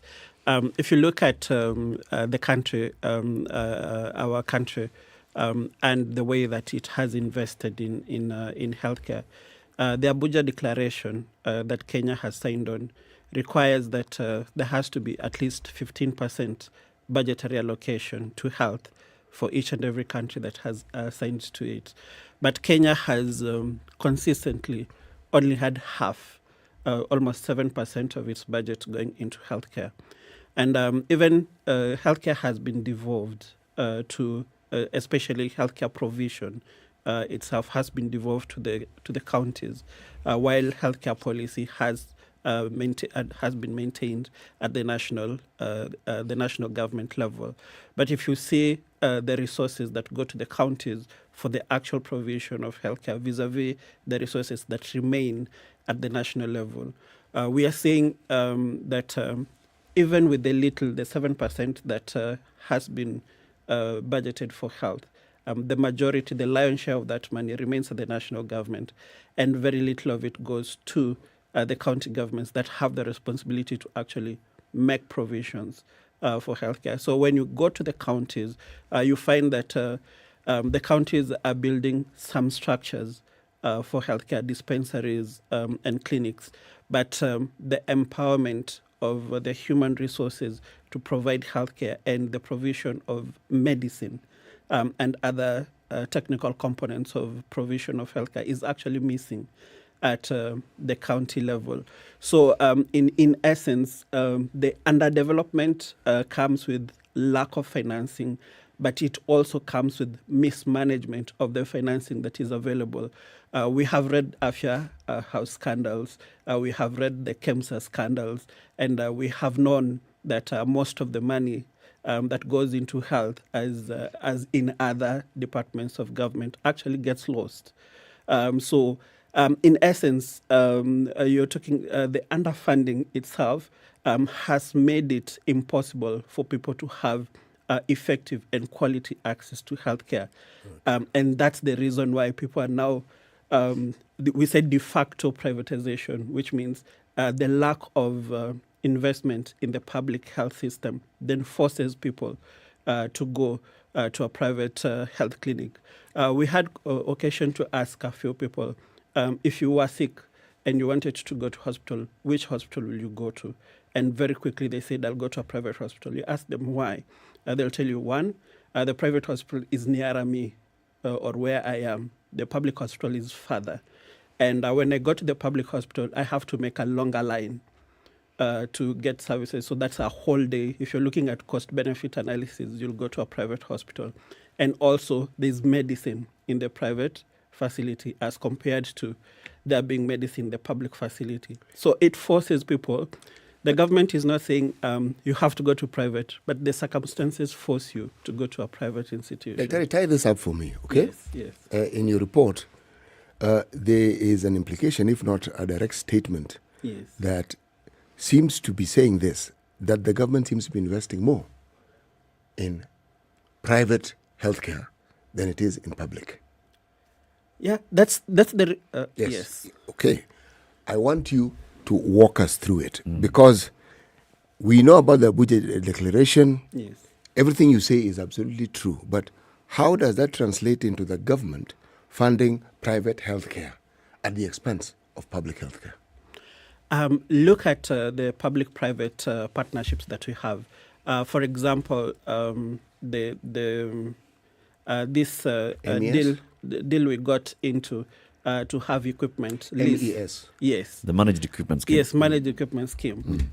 You see, the amount of money that goes into that, if it would have been channeled into provision of to payment of doctors, for example, if it would have been channeled to purchase of medicines, it would have been channeled to construction of hospitals, and actual direct purchase, which would have been cheaper than this licensing that we have, then you can see clearly that someone is using public resources to actually finance or to empower private sector. I don't see. How so, Dr. Look, you've just mentioned other things. It could have been used to build a hospital. Yes. Someone would have been contracted from the private sector to do the job. It could have been used to buy medicine. The government does not have pharmaceuticals. It would have used the private sector that produced the medicine. This is about equipment. Even if you build a hospital, you'd have to equip it. The equipment is not manufactured by the government. It has to be outsourced. It has to be outsourced from the private sector. So how is going to purchase equipment supporting the private sector as opposed to or to the detriment of the public? It wasn't quite a purchase because a purchase would have been a direct. This is a lease, and a lease that is more than 5 times expensive than an actual direct purchase. So if you look at it in terms of the value for money that the Kenyan taxpayer received from this particular actual contract to lease these particular contracts, you see we lost money in this particular context to a private institution providing these services. I accept that even procurement of medicines is from private institution, pharmaceuticals. But if you're looking at value for money, and this contract to lease equipment was actually assessed and analyzed by our Senate, and it found that it did not meet value for money for our taxpayers. So in that way, we lose resources that would have been used to better equip and empower the public sector to actually provide health services to its members. But that's one. Mm-hmm. The second one is NHIF. We have NHIF, which is the public insurance scheme that has been put in place to ensure that people are able to get access to healthcare. But if you look at how it has been implemented, we know for a fact that NHIF pays higher for private hospitals than it pays for public hospitals. And if you're looking at the amount of money that then goes to the private sector from NHIF as compared to the amount of money that goes to the public sector from NHIF, you can see clearly that the government is subsidizing the private sector. How much per year does the NHIF pay, public versus private? I can get you that information. It's because you're saying that we know for a fact that it pays higher. Give me an example. If it's a dialysis, for instance, dialysis is paid at 9,700. We were looking at that story the other day. Yes. Are you saying that it's less? Does NHIF pay less for dialysis in a public hospital than it pays in a private hospital, or does it pay a uniform amount? What exactly are you saying, that the NHIF pays more in private sector than in public?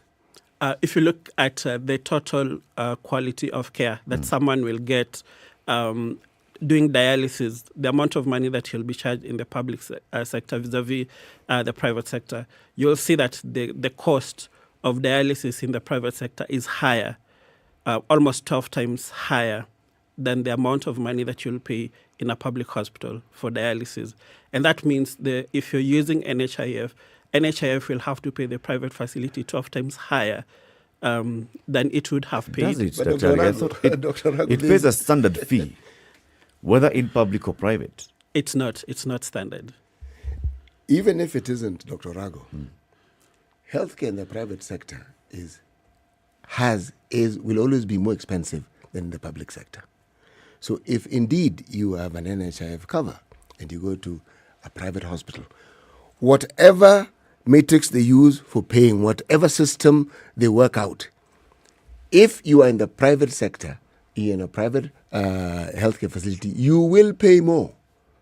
So what you're saying is this: NHIF is then tasked to pay more because that is what the private sector demands.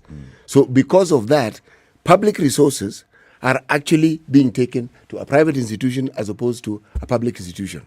So should the public institutions charge more? Not necessarily. Not To be really. at par. Yes, so that everybody gets paid the same. Yes. Not really. What we are saying, and this was also said by the Nairobi Metropolitan Services Director, he said that NHIF should actually be used in public hospitals and not in private hospitals.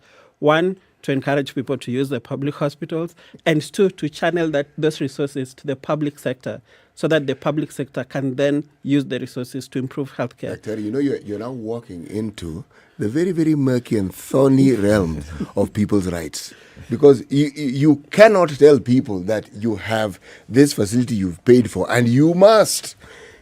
Even when they limited them to certain hospitals, meaning if you want, that's what NHIF does. If you're in this scheme and you have this particular need, you're told these are the hospitals in this particular area that you can go to. It limits it. Now, think of a situation where you're telling them you actually will go only to public hospitals. And the problem with public hospitals and why it is private hospitals are popular, we know why. But I want to move away from that discussion. Let's take a break. Hey, Eric, you've got me mid-sentence. Yeah. Okay. Because I've seen where you're heading. I'm like, now he's going down there.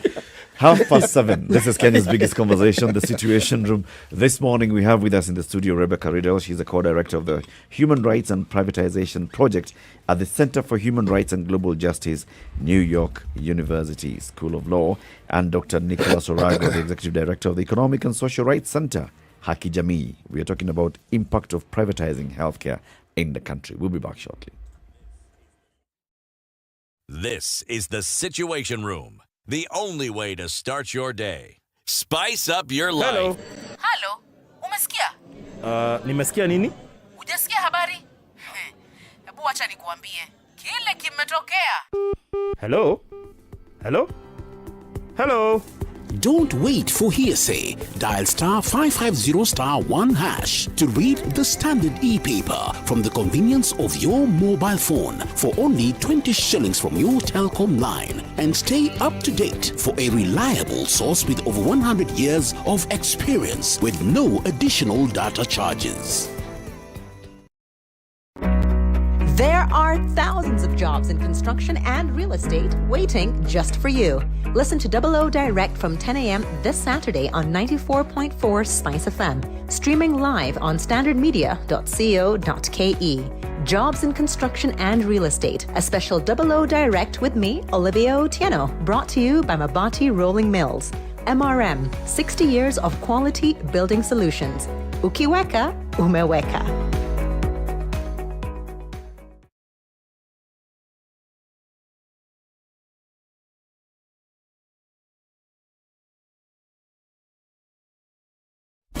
Classic soul, R&B, smooth jazz, neo soul, and nostalgic ballads. Make some noise. All right, You're let's take a look at the listening weather to first. Spice. Nairobi, mostly cloudy at 26 degrees.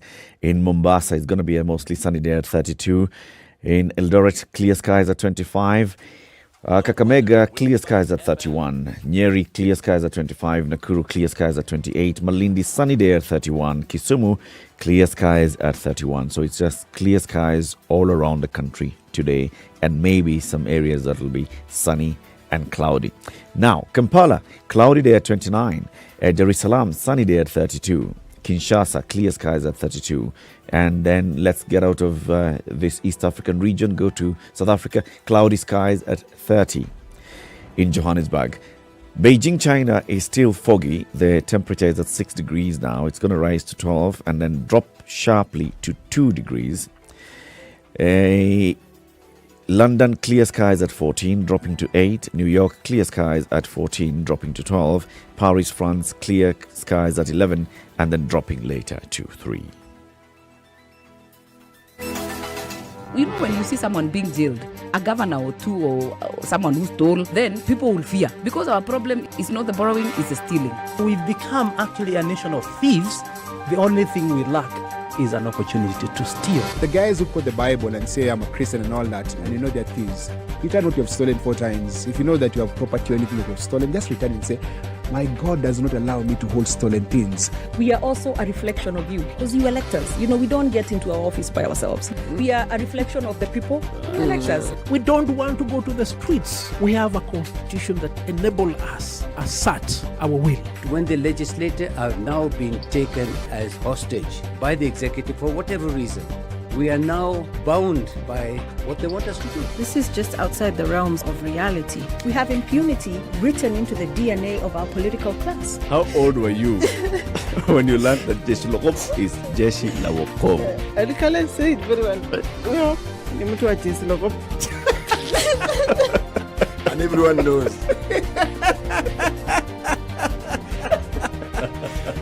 Okay. This is the Situation Room, the only way to start your day. So I'm seeing reports that there is some SACCO fellows that are in dispute over routes. So they've decided to block Committee Road, and there's a huge traffic snarl. People are asking the police, please come to our rescue and tell these guys to go sort their issues out elsewhere. Now let's look at what's been happening at on Mombasa Road near Syokimau as you approach the Syokimau train station, railway station. There's been some traffic this morning. I don't know what's causing it. If you know, please let us know, because this is not like it's been we've been seeing in the last couple of days. It's been looking very, very good. Now, traffic on Langata Road is building up as you expect, heading towards T-Mall Junction. Very busy. Traffic on Thika Road has hit drive-in now. It's heading towards the GSU headquarters, coming towards town, and Kiambu Road is also backed up. Murang'a Road is clear until you get to the Globe Cinema roundabout. Wangari Maathai Road is clear all the way into the Museum Hill interchange, heading in towards town. So you can use that and avoid the roundabout. Makadara area is very busy because of what we know, bumps as kids are crossing over to go into school. Lunga Road is also very busy this morning. I don't know what's causing that as well. Ngong Road, as you head towards town near the Upper Hill area, it's also quite backed up. If there's anything that we need to talk about and alert other people, SpiceFM KE is our Twitter handle.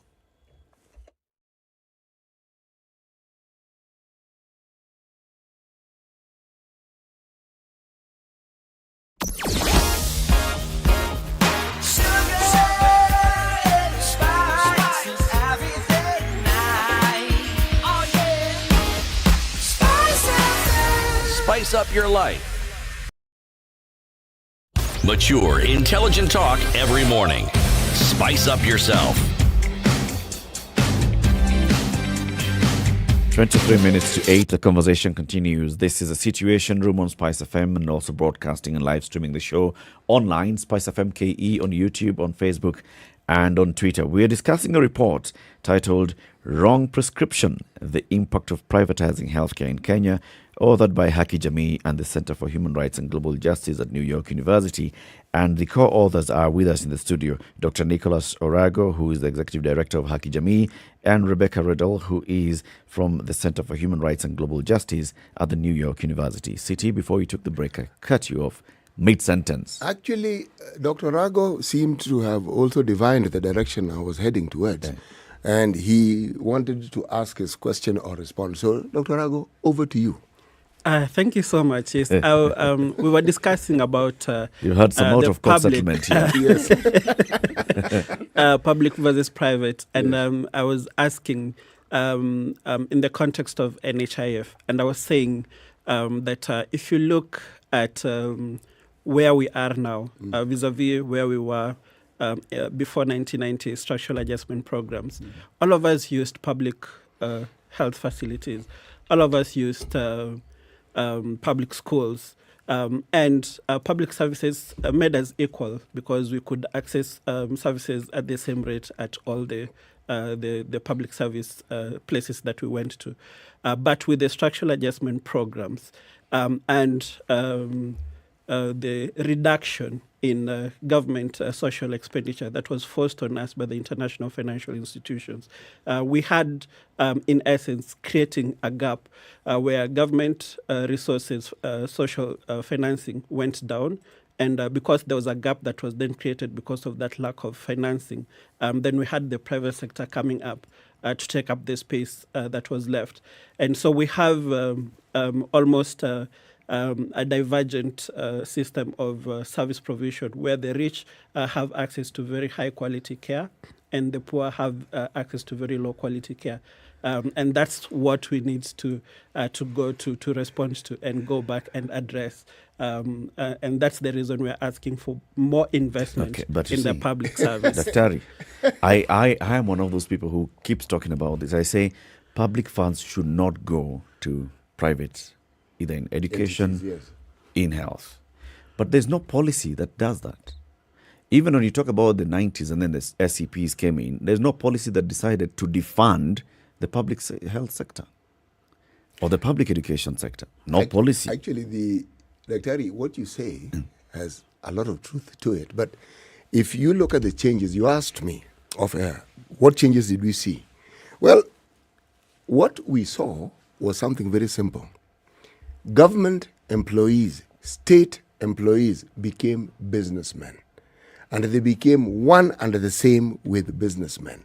So when you talk about a middle class, and you talk about the wealth in this country, many of them are civil servants, many of them are public servants, and many of them don't really have any business that creates value that you can point to and say, this person produces nails, this person produces fake hair, this one produces spare noses. There's nothing, very little that you can look at that can point to how it is they've got their wealth. But we know how they do this. Now, because they're in positions where they can direct the wealth of the nation, many of them direct the wealth of the nation in places that benefit them. You asked the question, how did it happen? That's how it happened.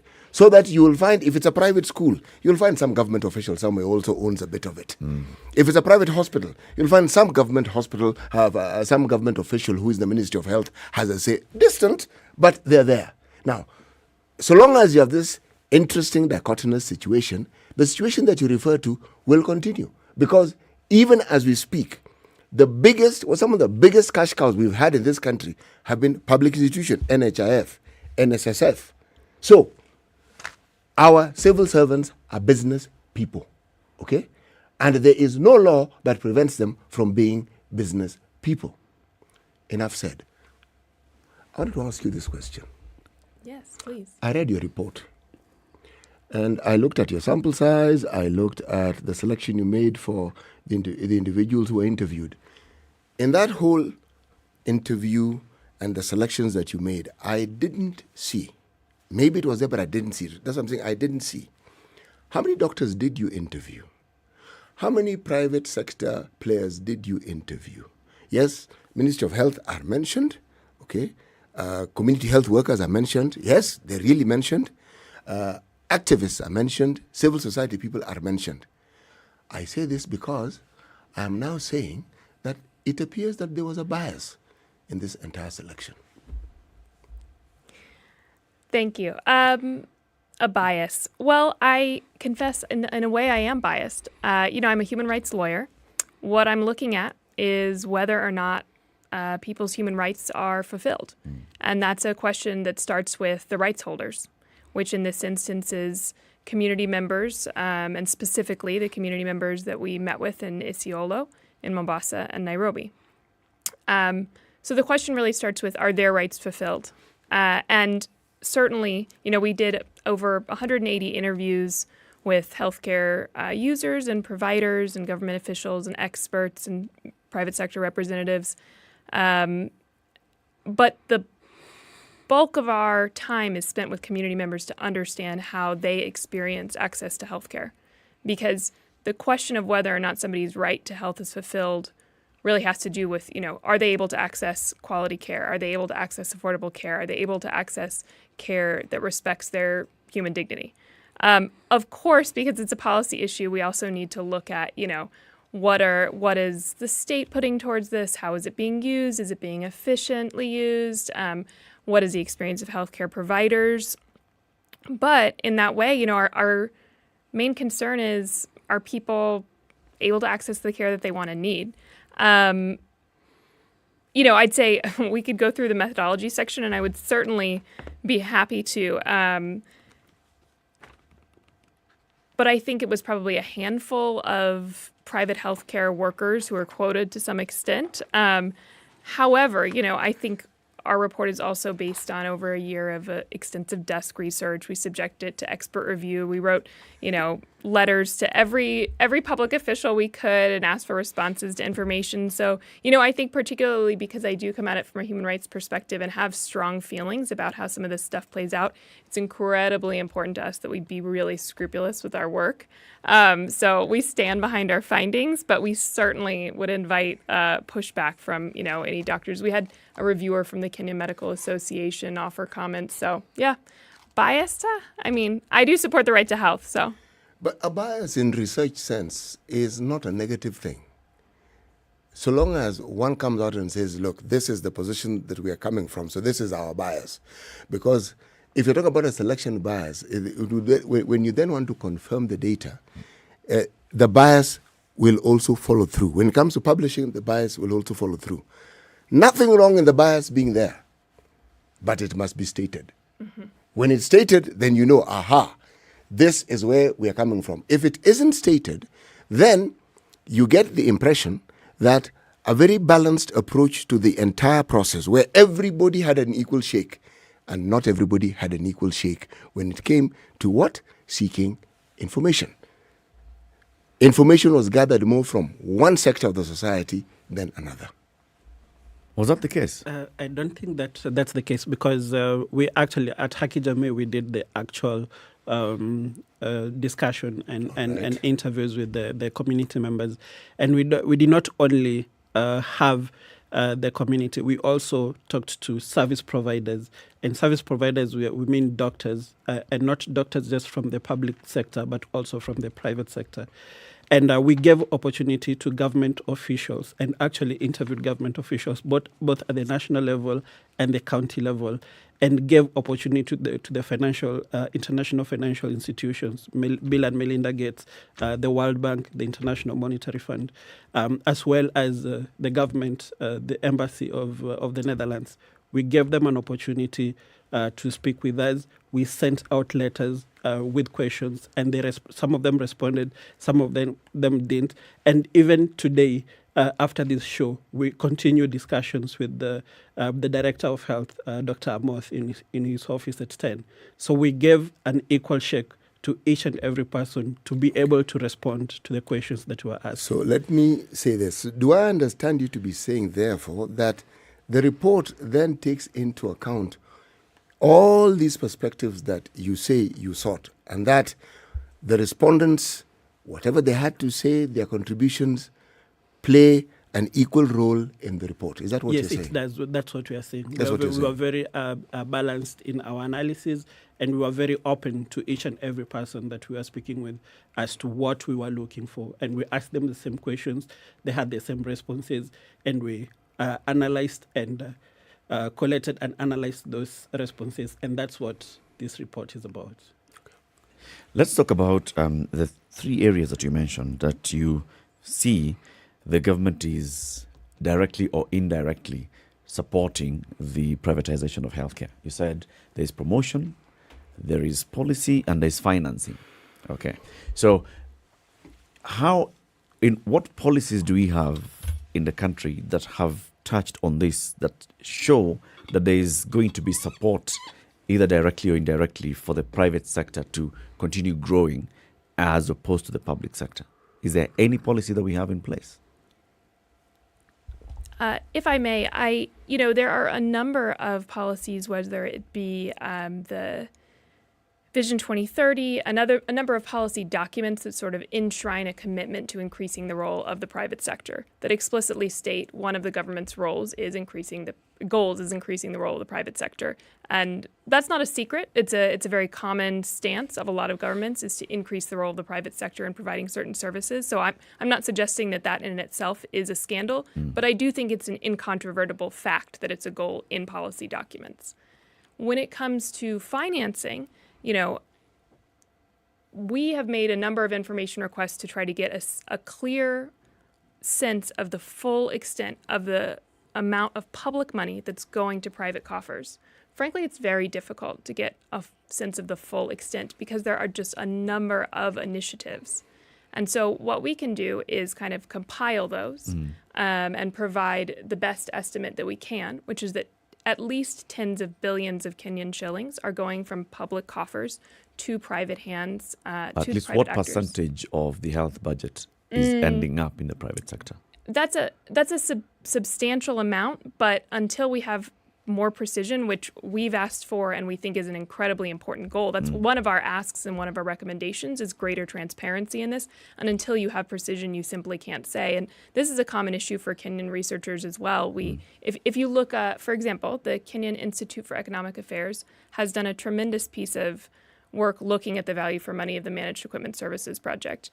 But they too would say there's no way to get this information to understand the full cost. The best they can do is estimate that it's an approximately $500 million US dollar project. So based on the best possible estimates, we can say it's at least tens of billions of shillings a year. But we would also anticipate it's more than what we know. And we would ask that the government make this clear. So you haven't been able to narrow down and say, in our estimation, maybe 2% or 3% or 15, 25% of the national health budget ends up in the private sector. Yeah, I mean, I think... Are you able to actually to estimate, to put a figure? The challenge with that is that information isn't publicly available. And so it would require looking at A, tax breaks that are given to the private sector, B, having greater transparency in public-private partnerships, C, greater transparency in how much the NHIF spends each year to private facilities. And just to go back to that briefly, I mean, certainly where the NHIF's reimbursement schedules are published, there are services where the NHIF absolutely clearly reimburses private facilities at higher rates than public facilities. And there are various media reports and information given on background about how much the NHIF sends to the private sector, and it's clear that they send more to the private sector in claims money than public money. But at the same time, that information or to public facilities, at that same time, that information is not available and transparent in the way that one would hope to really be able to state with precision, I can tell you 15%, 30%, et cetera. And I think I'm that looking for itself specific is an examples, issue. not Yeah. necessarily the specific numbers, because you say you conducted a lot of desk research on this, and then you spoke to various people, various stakeholders. So maybe you could be pointing us towards a certain direction. Say, for example, in terms of tax breaks, the health sector, private sector enjoys this kind of tax breaks. This tax break and this and the other. Or I say there's a government project in the healthcare in health system that is also being run in the private facilities, and this entire entire health project is funded to the tune of, let's say, 100 billion shillings. Yep. And then we can see substantially some of that money is going to the private sector. Is there any example that we can use to go with? Yeah, I mean, I think just as one example, so between the financial year 2016 and 2019, the NHIF sent 82% of its claims for outpatient benefits to private facilities. And for its inpatient claims, it spent 64% on inpatient benefits. And so that's what we're talking about in terms of extent. Like, that's a massive amount of NHIF money that's going towards private actors. And I think that's important to keep in mind. And when it comes to, for example, the Managed Equipment Services project, that's $500 million US dollars is the best estimate over time that the Kenyan government is going to send to private companies. And I do think there's a real intrinsic difference in a long-term public-private partnership that commits the government to spending this money than simple one-off procurement. You want to buy something at a reasonable rate? Okay, great, from the private sector. If that provides good value for money, fine. But a 5-year or 7-year contract that the government can't get out of without incurring massive fees, where the private sector is really in the driver's seat, I think those are the kinds of phenomenon that we're really concerned about here. Because as you see with Managed Equipment Services, this committed so much money to a massive rollout of medical equipment that often ended up going to places that couldn't use it, didn't need it, where it wasn't really able to be utilized. And I think the concern there is that it's more the private sector's interest that we're driving that program than it is the actual need experienced on the ground. We debate that very often here. And the private sector influence is clear. They're business people. But we never leave out the role that the bureaucrats who are charged with ensuring that these things work the way they should. Because in this very city, in this very county, we've had a situation where they've had some turnkey projects. How many? 24 health facilities, Eric? Or it's 21? Yeah, 21, I think. Where they've had contracts where you simply don't build the hospital, you build and equip. 836 million, not billion, shillings. Finished, completed, functioning. So, it could have been done. But in the absence of what we call the lending hand from those in government, there is no way we'd end up with the sort of contracts you're speaking of. And again, that has been the subject of discussion here as well. These contracts that always have us at the receiving end. You were saying something, Dr. Yes, I wanted to give an example of a public-private partnership that has land belonging to Kenyatta National Hospital actually being used to build a private wing at Kenyatta National Hospital. So who is going to benefit from this? This is public land being given to a private person in a concession for more than 20 years. And then when people go to Kenyatta National Hospital, they will be sent to the private wing, not to the public wing. And who is this going to benefit? I agree with you that our bureaucrats are actually the problem, because their interest, which at Chapter 6 of the Constitution has tried to address, has actually not been addressed. And we have government officials doing business with the government itself, which is conflict of interest. And this has led to catalyzation of different sectors of society and has led to loss of funds through corruption. It's the reality that we have. Doc, are you saying that private-public partnership is public financing private? In most instances, if you see the amount of money that the government is actually putting in terms of either tax credits to the private institution or giving incentives, equity incentives to the private sector, it's quite a lot.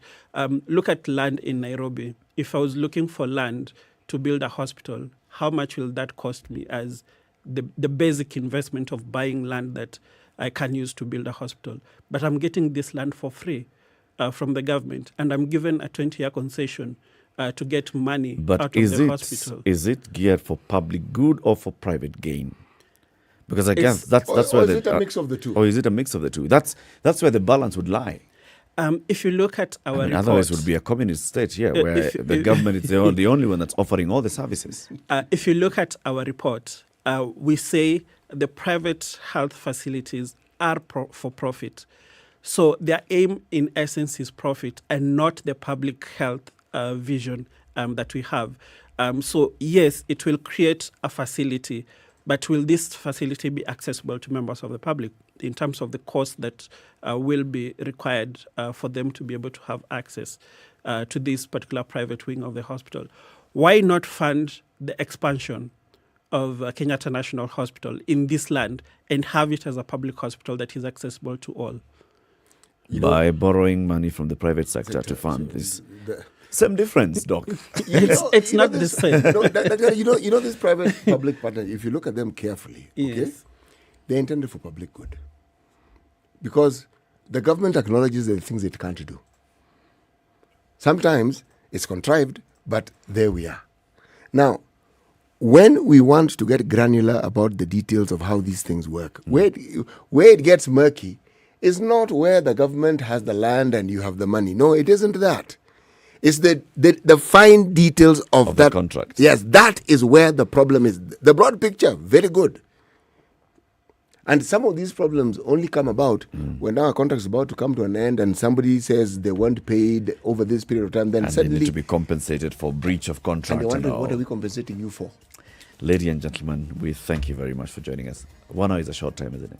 It was great. But it's a good enough time for us to actually have gotten a glimpse of your report and what you're talking about. I see Dr. Simon Kigondo is asking where he can get the report, how he can access the report. I think you'll respond to him on Twitter as well and say everybody who wants to access this report where they can get it.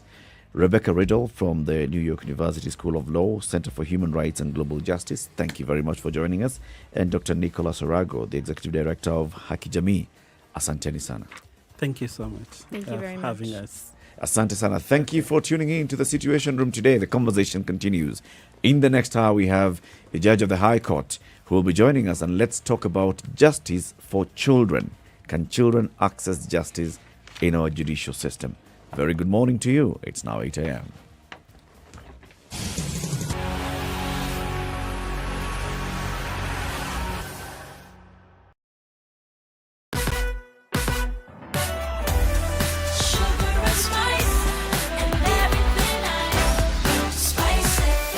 Spice up your life. The latest news from around the world. 94.4 Spice FM. This is News Around Dennis Asato. The COVID-19 vaccine rollout released in the country have surpassed 6 million mark even as the December timeline to vaccinate 10 million people nears. According to the latest figures by the Ministry of Health, a total of 6,168,086 vaccines have so far been administered across the country. Of these, 3,924,602 were partially vaccinated, while those fully vaccinated were 2,243,484. Nairobi County still ranks top with 16.8% of the population fully vaccinated, followed by Nyeri County at 19.6%, Kiambu 13.9%, Taita Taveta 11.3%, Laikipia 11.1%, and Nyandarua 10.5%. A prolonged drought continues to wreak havoc in parts of Wajir County, where a majority of the locals are facing a humanitarian crisis owing to the biting famine. The dire situation has seen residents who are largely pastoralists lose their livestock due to lack of water and pasture. It is one of the villages, Lagbogol, for instance, hundreds of livestock could not survive the vagaries of weather. Everywhere you go, carcasses lie. The situation has prompted action from Kenyans of goodwill who have started mobilizing food and other essential goods to be distributed to hundreds of affected families. A group of business people operating in the region in conjunction with a number of non-profit organizations delivered a consignment of over 90 tons of food aid. The donation is aimed at benefiting about 600,000 families in the innermost parts of Wajir County. Now, security has been beefed up in the coastal region ahead of the Christmas and New Year festive season in anticipation of high numbers of visitors. Coast Regional Commissioner John Elungata says visible security will be in place alongside intelligence surveillance across the region before and after the celebrations. Elungata observed that foolproof security measures had been put in place ahead of the festivities to avoid any incidents. He added that the tight security measures were aimed at ensuring the safety and security of residents, domestic and foreign holiday makers. Now, long-distance drivers and motorcycle riders will have to take refresher courses for their licenses following the introduction of new curriculum for the new category of drivers by NTSA. It says that more than 3,000 people lost their lives in road accidents between January and November this year, attributing it to the rise in road carnage due to reckless driving. The authority has begun a road and safety campaign dubbed Salama Barabarani, targeting school-going children to raise awareness on road safety. Our main aim of Salama Barabarani is to ensure that we educate the drivers when they are driving on the roads. They make sure that they look at the speed at which they are flying, because we know their vehicles, they avoid speed limiters. But more often than not, they either disconnect those speed limiters and they fly over 100 kilometers per hour. We have now introduced a training curriculum for the bodabodas and also for the motor vehicles. Now, if you're doing long distances, it is actually a requirement by NTSA that you have two drivers, so that we also avoid fatigue of drivers when they are driving on the roads for safety. Now, two brothers, Edward Ndishu and Paul Ndishu, are facing charges of assault against two sisters at a Nairobi hotel and damaging property, are expected to be charged today following an order from the Office of the Director of Public Prosecutions. The DPP's actions come after the sisters, Stephanie Murgor and Cheryl Murgor, claimed to have been assaulted by the brothers at the hotel on October 17th. DCI officers in Langata are handling the case, who have said that they have already informed the brothers' lawyers to appear in court tomorrow. The Kenya Universities and Colleges Central Placement Services has raised concern of a failure by some teachers to forward fees for placement of students to relevant institutions of higher learning. CEO Dr. Agnes Mosi Wahome says some teachers are pocketing the 500 shillings fee paid by students for the exercise, and as a result, some students end up missing slots in colleges and universities. At the same time, KUCCPS is inviting applications from Kenyans for placement in public national polytechnics, technical training institutes, and technical and vocational training colleges. Wahome said students admitted to these institutions will be funded partly by the government. And as pressure continues to mount on rival factions in Ethiopia to seek a ceasefire on the one-year-old fighting, the country's human rights groups are now complaining about the government's continued detention of civilians. The Ethiopian Human Rights Commission has said the government has not given enough reason to warrant the action being taken. The agency said it could not determine the exact number of people detained since the government began the program earlier this month, adding that it had so far counted 144 people in the capital Addis Ababa and another 300 in the town of Diridar. According to the government, the detained support the Tigray militant group. This is Newswire. I'm Dennis Aseto.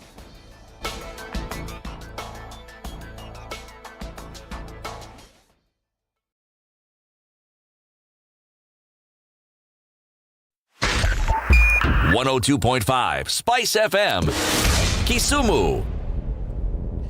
Okay, so it's peak traffic hour wherever you are. If you are in Nairobi, just expect that you'll encounter some traffic somewhere. Langata Road to Timor, busy, and now Raila Odinga Way to City Moche roundabout is also busy. Heading towards town, Gong Road is also very busy from Ring Road, that is at the Prestige, going all the way towards town, very busy. Aerodrome Road, very busy. Mombasa Road is not so bad this morning. It's the only issue is what we're talking about at the Syokimau train station. That is where there's some slight snarl up. And then Kangunda Road joining Outer Ring Road is also busy. That's the area around Umoja, and the station is also quite busy. Thika Superhighway, very busy as you approach Muthui Junction and Kiambu Road Junction, also very busy. Muranga Road is busy at the Globe Cinema roundabout around Ngara, but Wangari Maathai Road is moving smoothly towards town. Limuru Road is busy as you approach coming towards town, and this is in the areas of Parklands. Quite busy. Westlands heading towards town is busy as you approach University Way roundabout, and then between University Way and Kenyatta Avenue roundabout, just chill, okay? Just relax. Just look around, see the scenery, and do not worry. You will move at some point. Kenya's biggest conversation.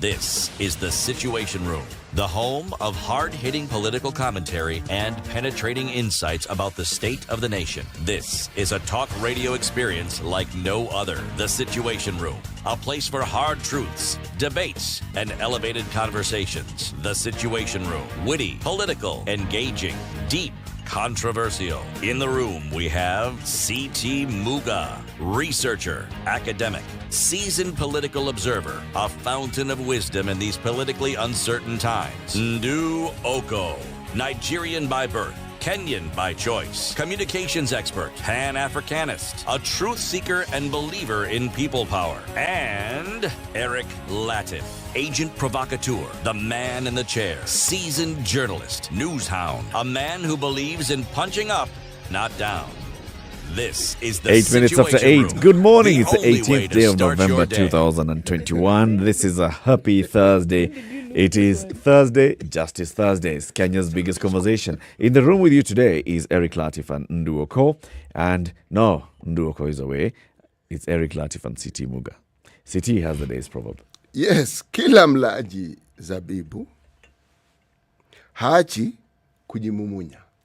Kila mlaji zabibu haachi kujimumunya. Yes. And then you said mumumia. No. You created a new word.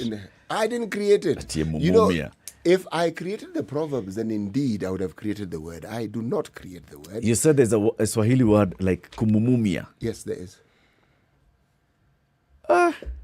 Yes. Mwalimu wala bin wala. You understand the word kumumunya to mean to suck, isn't it? Yeah. There are those who say kumumunya means to crush. Uh-huh. Yes. And if you look at the way people eat grapes, they crush the seeds, yes, as they eat them. Now, the other meaning, mumumia, as I'm saying, talks about, you see, the succulent nature of the grapes as people eat them, especially if eaten in abundance. Some of them, the juices will trickle down your chin. That's what they're saying. Kumumumia. Eric, iko Google. No, I'm not even going to ask Google. Hii ni Kiswahili, Google mumumia.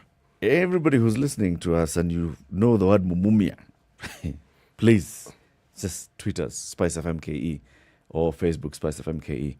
What does it mean, kumumumia?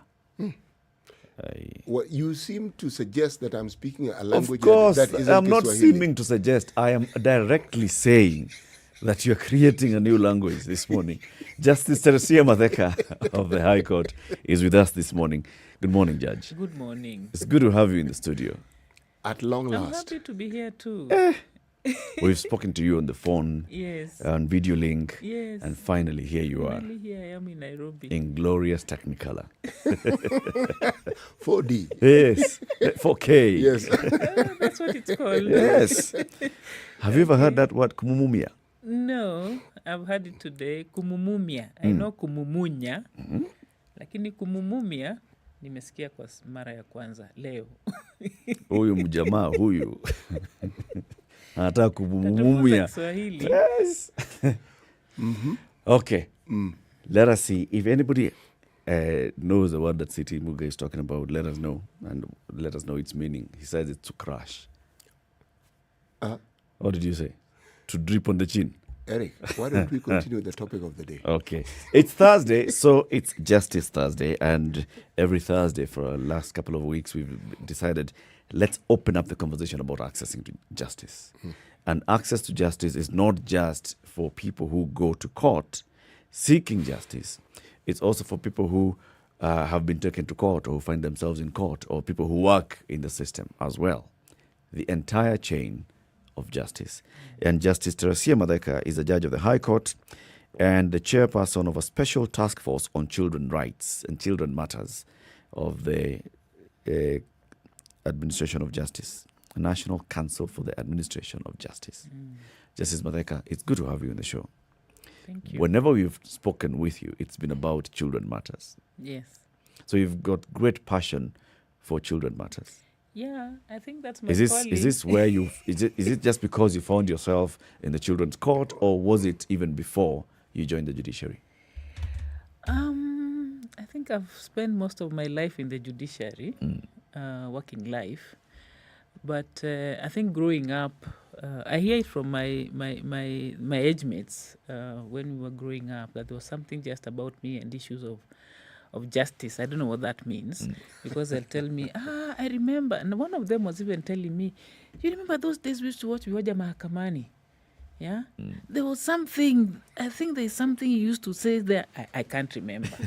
But I have some of my age mates who tell me that. And I don't know, I just think that having joined the judiciary and getting, the first few cases on children matters, and especially one that stuck with me when I worked in Kakamega. You know a place called Butali? Yes. Yes, I worked in Butali as a DM2 professional. Those days we were called DM2 professionals. District magistrate. Yes. And I always recall the case of a young 8-year-old boy who was charged with arson. And what happened is that he had been left at home, had come from school and found nobody, and was trying to either warm his food or something. And you know how we plant sugarcane in Western? I do very Sometimes well. we plant it up to the doorstep. Up to the doorstep. So somehow the fire just started there and caught their plantation. And you know, if it starts in one, it can burn the whole location. And sugar cane, my friend, is inflammable to a degree that you need to see to understand. Yeah, so it really, there was a big fire. And now, of course, everyone was like, who started, who saw? Of course, the kid was there, and he was brought to my court. And you know how high the... It's an 8-year-old. Yes. At 8, our law is that at 8 years you can be charged. Wow. The age of criminal liability in our current penal code is 8 years. So the boy, I couldn't even see him. When you were standing at the dock, you can't see him because he's so small, you can't see him. Right. So I'm like, you people, you are not serious. But there's a charge, Ason, and you know how many complainants? All the neighbors Yes. whose cane had been... And that struck that there's something really wrong with our system. Luckily, there was an advocate in court. I think now he's... what was his name? He's Shitsama. I think he was once... Recently, in the last few years, he was, I think... do you call them high commissioners or ambassadors to Ethiopia? But now he's back in the country. He happened to be in my court and is the one I asked to, can you do something about this case? And I think since then I was like, it took a passion. Something needs to be done. And somehow around the same time, we passed our Children's Act, the current one. And when it came into force in 2002, I was among the first magistrates to be appointed as a children magistrate. So I think somehow the universe stars aligned. So I ended up there, and I haven't looked back. It's interesting that you give us that example of something that you saw. Yes. And it made you feel that there's something wrong with our system. Yeah. What was wrong with the system then? Has it improved now? Well, a lot of things have happened. We got the Children's Act, which has a Bill of Rights for children. Before we even got our constitution, by the way, the Children's Act has a whole Bill of Rights for children.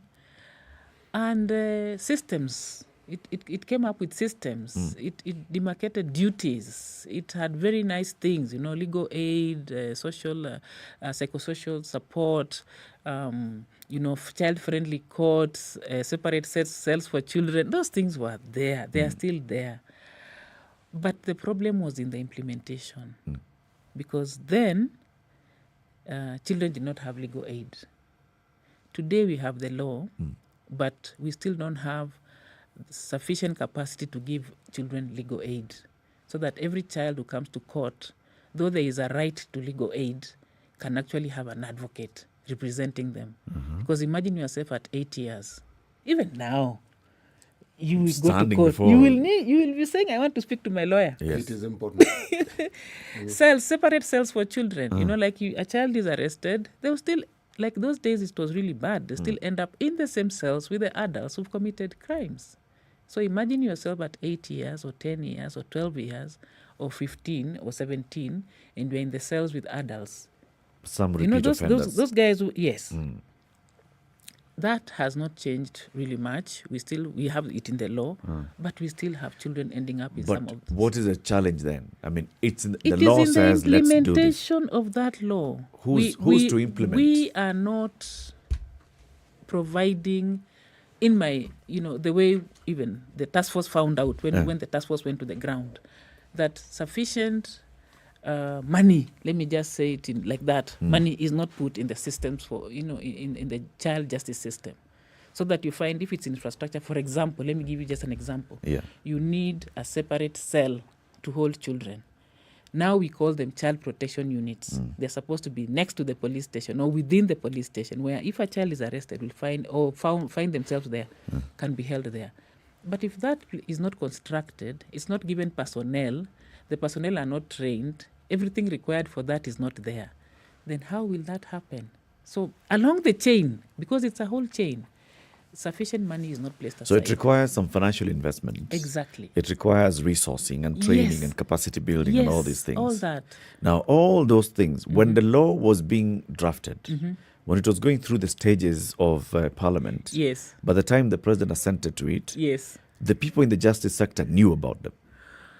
Okay, one of the things... They knew what was what needed. Would be needed. Yes, I think one of the things you'll find about the current law, Children's Act, is that it took so many years for it to be enacted. There was the history about it. There was some kind of resistance. I cannot say what it was, but it took quite a long time for that law to be passed. And the policy, you see, for a law to be passed, you need a policy first. But the policy came afterwards. The act was passed in 2001, came into force in 2002. The policy came into force in 2010. 8 years later. Yes. So that means there was actually a struggle in how to implement that law. The current bill that is pending before Parliament, actually, the task force has been the co-chair of the National Steering Committee on pushing for this bill to be implemented. And you can see that all these things have been done. And one of the things that is different with the old law is that now there has been costing. How much will it cost us to implement this law?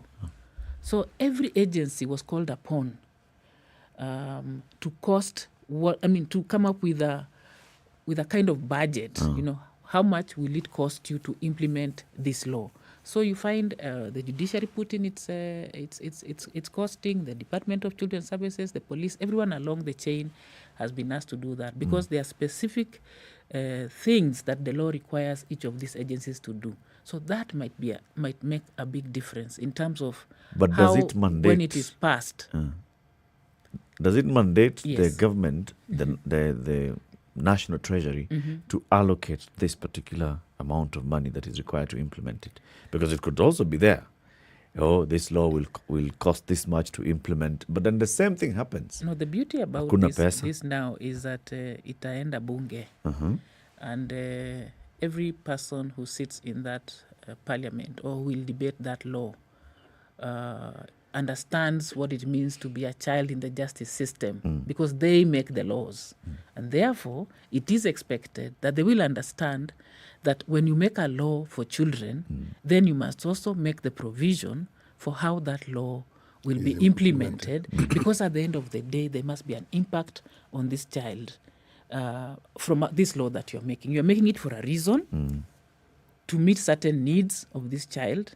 And therefore, at the end of the day, if you make it and you don't make provision for its implementation, then it becomes, you end up making laws or creating paper rights for children. Justice, aside from the bostels, the institutions where supposedly young offenders are sent, do we have any institution in this country that actually caters for juvenile offenders, a system other than the bostel? Okay, the child justice system has several institutions, different institutions. Yes. And all the institutions, it starts from the police cell, actually. The moment a child is arrested, that is a child. The moment the child gets into that. The moment we finish with the child, and even before we finish with this child, when they are going through the trial, there is a remand home. Children stay in remand, just like adults go to their remand homes. Is it specific for children? Yes, there are remand homes for children. All over the country? No, there are like 5 in the country. I think 5. They are not. Okay. They are not enough. Like in Nakuru, for example, we have one that serves Nakuru, Naivasha, Eldama Ravine, Molo, and Nyahururu. So you can imagine children and Narok. So we have one that serves. I can speak. They come from all those courts. Essentially, it serves the Rift Valley. So the children are brought there. There is one in Kericho. So for these courts there, they come here. Then when we finish with the child, when the court has had the case and determined that, at the end of the case, what kind of order do I wish to make? If I wish to have this child go into an institution, we have what they call rehabilitation schools. Those ones are for children between the age of 11 or between 10 and 15. So between 10 and 15, you go to a rehabilitation school. And how many of those do we have? There are quite a number. There are quite a number. Regionally, I mean, just anecdotally speaking, regionally, how many would we have? Let's say at the coast. Coast, there's Likoni. There's one in Kabete. There is Wamumu. There are not many. There are not many because you can find you in Nakuru and you'll go to Likoni. Or Wamumu, or Kabete. Depending on capacity, whether it's full. No, not really, but because what happens that the court does not directly send you to the rehab school. It sends you to an institution where they call it... Is it a correctional institution? No, not where they determine your needs, or the risks, whether you are high risk, whether you are processed, whether you are high risk or low risk. It's called Getaduru. So they send you there, and they're the ones who assess now and determine if you go to a high risk rehab school or a low risk rehab schools. The Department of Children's Services runs those ones. Now, if you are between the age of 16 and 18, then you can be taken to a Boston institution. So that is the difference. And in Boston, for the rehab in Boston, you go for 3 years, a maximum of 3 years. So in those institutions, they are supposed to have programs for you for rehabilitation. There's another one at Kamiti, the only one in the country, the correctional facility at Kamiti for youths between 17 and 21. This one, it's for 4 months only. They used to say it is supposed to administer short, sharp shock. Can you say that? Short, yes. sharp. Are you able to say short, sharp shock? I can say it very easily, but you've said it so well. So let's take a break, Judge. Yeah. When we come back, you'll tell us about this. Yes. Because I think it's interesting for everybody to understand this whole, when a The whole child process. enters the system, Yes. how do they go through the system? Yes. With us in the studio this morning is Justice Teresia Madheka. She is a judge of the High Court, the chairperson of a special task force on children matters in the National Council for Administration of Justice. We are talking about a justice system that is fit for children. Yeah. Today is Thursday, so it's Justice Thursdays, and that's why we're having this conversation like we've been having them in the last couple of weeks. 25 after 8, we are live on KTN Home, on SpiceFM, and online. We'll be back shortly.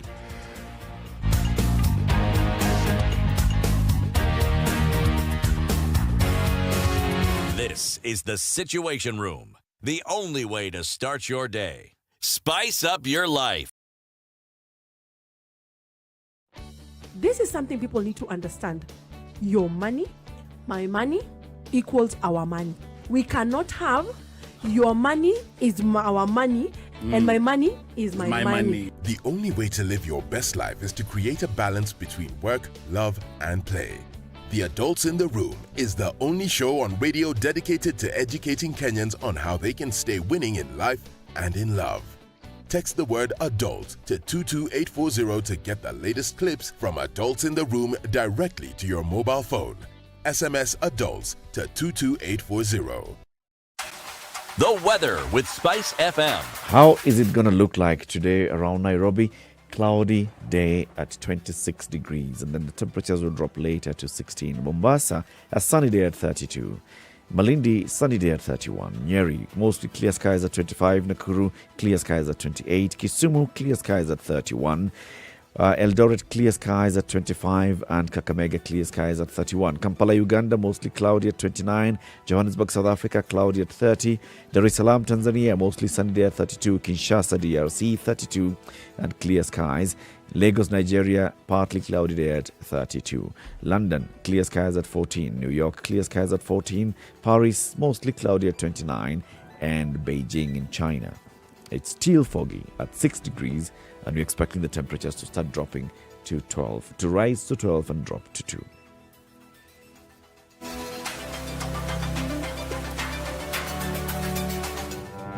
Forgiveness is always conditional. Even before God, there's nothing like unconditional forgiveness. Government doesn't pay you pension until you retire. In fact, they have no money for you. The day you retire, they look for it. This country is punishing many young people. These young people are more susceptible to be deceived, to be taken advantage of, and they're more susceptible to be bought off. Let us also talk about where we want our country to go.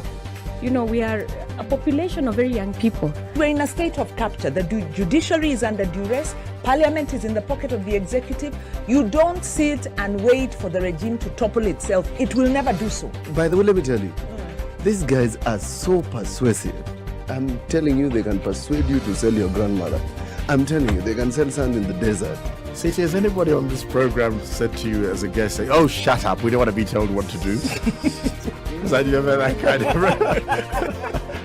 Has anybody been I will not listen. A bit of advice? Because you're working on the premise that we should all pay heed to these proverbs. It's a very suspect notion.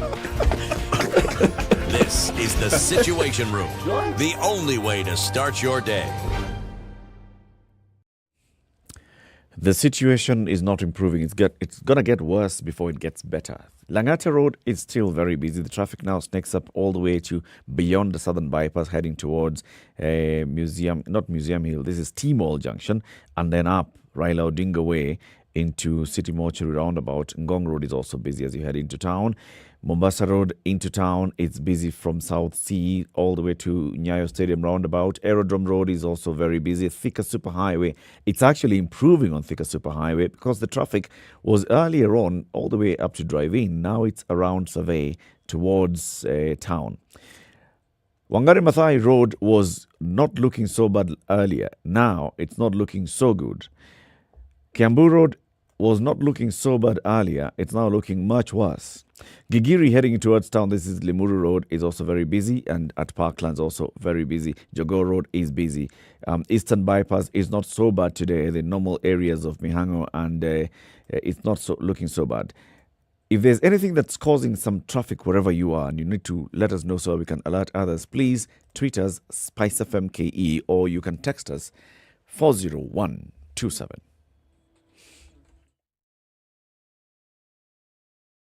Spice and everything nice. All right. Spice up your life. Mature, intelligent talk every morning. Spice up yourself.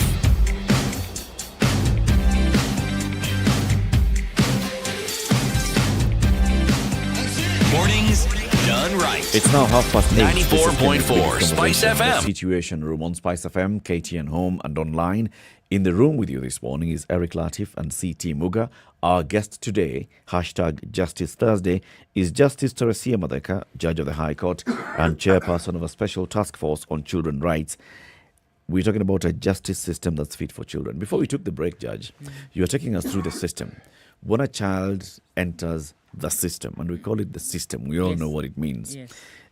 Excuse me. So it starts from the cell, and then you told us from there they're taken to a child remand. When they come to court, you take them to a child remand, and then depending on their age, they go either to a rehab school or to the Boston institution. But there's a processing house that you told us about, you mentioned. Just tell us a bit about it. You said Gitaduru. The reception centers. Yes. Yes, actually what happens is, first of all, the system. I think it's good for us to understand what their system is. Yes. So it doesn't just start from it starts from the community. The child justice system begins from the community, because that's where the child, for them to commit an offense, for example, something must have gone wrong. For a child to steal your phone or mug you or something like that, there is something wrong somewhere. Someone has let go, you know. So it starts there. Then they end up either at the police station, where they'll be taken through a process. The police have rules. There's child offender rules in the Children's Act on what they should do. For example, just call the children officer if you can't find a parent, or get an advocate. Put them in a separate cell from the adults. After you draw up a charge sheet, if the child is a child in conflict with the law. And this is somebody who's below 18. Yes, below 18. Anyone below the age of 18. Doesn't matter how tall they are. It's not your height or your size. It is your age. Katiba imesema. Yes. Below 18. It could be 17 years up to, I don't know, the last day, you are still below 18, because that's what it says. So that one. You come from the court, they bring you from the cells, they bring you from police station to court. They have a charge sheet if you're a child offender. If you are lost, for example, or you are apprehended for any other reason, like sometimes you are found in the street, children begging, because the law also defines children who need care and protection, who can be brought to court also. So they all end up in the court for different orders. Okay. So this child who's in conflict with the law, amevunja sheria, they'll be brought with a charge sheet. The charge is read to them. If they plead not guilty, they're supposed to be given bond, and so that they can go back home. If they can't raise bond, they may end up in the remand home. That is now where there is wait for their case to be heard. When the case has been heard, then they may end up in a rehab school, or in a Boston institution, depending on the age, or at committee YCTC. Justice, if I may just ask, when you say remand, is it a remand that is specific for children, or is this just the general remand that everybody is taken to? They are remand homes for children. Okay. Yes, they are remand homes specific for children, and they're called children remand homes. Yes, so you are sent there if, for any reason you cannot be released to your parent or to the next person who should take care of you, you end up in a remand home pending the hearing and determination of the case. Now, I'm looking at this child also has a right to access several facilities, Yes. education. They still haven't been convicted, or even if they have, you still want to make sure that this child is going through education. At remand school, remand home, are these services being offered? What activities do they have access to when you're in a child remand home? Unfortunately, for the remand home, there has been this argument that they're supposed to stay there for a short period. A children's case should not take longer than 6 months. Okay? So the argument has been, not from us, us, you know, for the courts we say you should get education even when you're in the remand home. There should be a system where when you come in and you cannot go back home for any other reason, you should be able to continue learning when you are in the remand home, because the right to education is not limited. It is not limited. The right to education is not one of the rights that is limited by any law. Whether for the child who is in custody, they should get their education. So if you are in second term and you end up there, they should get, but it's not there. Okay. So you might find they go to other activities, you know, some kind of learning or games or watching telly or having some people come and talk to them, because it's, you sit here, wait for your case, you go to court, you come back. So that is not available. But in Boston institutions and rehab schools, education is provided for. Both vocational and school, you know, regular school is provided for. Something that I'm thinking about. Here, you go into the system, you are institutionalized because you are a minor. Okay? What happens when you then get to 18? Oh, that is the elephant in the room, very big elephant in the room. Now, the system, the child justice system now, that's where it gets a problem. Because you get into the system and you are under 18 and there are certain rights that you have. We are expected by the law to deal with you according to the age when you committed the offense. Okay. That is what is supposed, because you committed the offense when As you a were minor. a minor. So you may end up being an adult, you're there. And courts, I've seen courts deciding that now you are 18, you still need to be punished to pay for what you did. And there's no institution for you, for children who committed offenses when they were minors and now they're adults. It's not there. So what happens? They end up in the adult system, serving a sentence in prison because they've turned 18. So there are some courts that find it difficult because there's an available non-custodial sentence, which is probation, supervision, or community service, or another form of supervision. But depending on the offense, you find some courts finding it very difficult to give a child who was found guilty when they, who committed an offense when they were a child, they've been found guilty when they are adults, giving them a non-custodial sentence. They just find that this child must go to prison. What's your task force doing about that? Making recommendations that we need that proper, we need a system where young adults, young children, or children who commit serious crime can be taken care of, because there are children who actually commit serious crime. And society would like to see them properly rehabilitated, proper investigation found out why they actually did that. And then, we ensure that they have a system which is not the adult one because they committed crime when they were young, but where they can be properly rehabilitated with proper programs for them to come out back into society when they are better persons. But right now we have this problem that exists because of that gap, and it's a gap that has been seen. It's giving us quite a big headache. But that's the recommendation we've made. Yeah. And that's all you can do, make the recommendations. Yes, for the time and then being. hopefully it goes to Parliament. And courts and see how courts can look at that. We also have trainings to discuss these things. What kind of jurisprudence do you want to see for the child justice system? That is another thing that the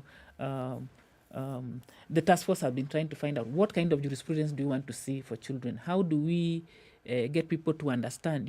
One of the things about children is that as much as they come to court as child offenders, many of us may not understand who a child really is, the developmental issues of childhood, you know, and that is supposed to influence even how we make our decisions. Because when a child comes to court, they are still developing, they are still growing.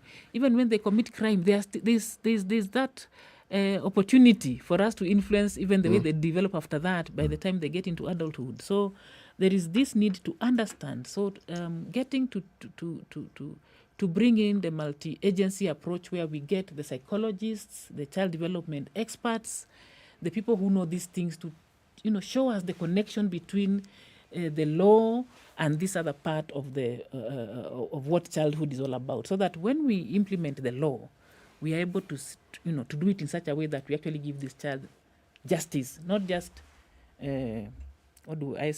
punish them, but they get justice according to their state in life, you know, that stage they are in life.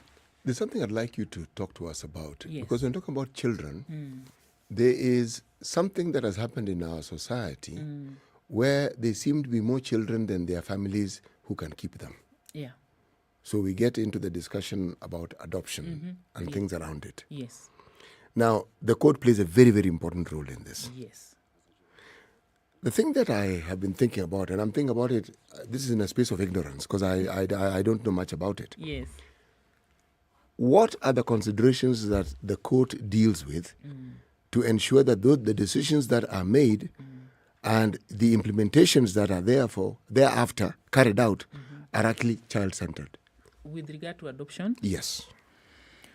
It's, you know, the process is long for someone to adopt a child, because this is a person who did not give birth to this child, and they are supposed to take up responsibility as if they gave birth to this child. Not just them, not just the individual who is coming to court, but their relatives, their family. Because when you take this child, you give the child a name, you give the child a heritage, the child is supposed to even, you know, inherit from you. So there must be that acceptance. So the process takes long so that all these stages, you know, are properly negotiated on behalf of this child. So there are other stakeholders involved. There is the adoption agency that investigates you to confirm whether you are capable or you are suitable to actually adopt a child. There is the Department of Children's Services that also comes on board to find out if you are suitable to adopt a child. And when all this information is brought, because it comes, even they have to even find out if you are a convict, because if you are a convict, you should not adopt a child.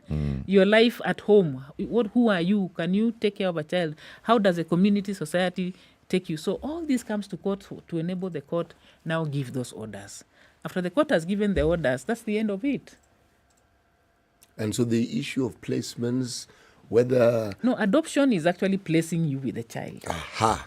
Now, therein lies you take in the absolute rights of a parent. Okay. Yes. Now, so at what point, I'm sure there are details that we can't go into. Yes. But there are considerations as to, A, the age of the person.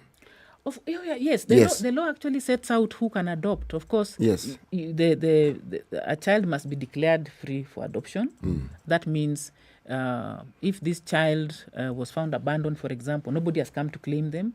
If a mother is giving up their child for adoption, that the mother has given consent, you know, that is taken. Then the person who is adopting, you know, there's that age difference. If you are above 65, you cannot adopt. You know, you must be at least, I think, 21 years above the age of this person you are adopting. If the child is above 14 years, they must give their consent. If they are below that, somebody must be able to give their consent.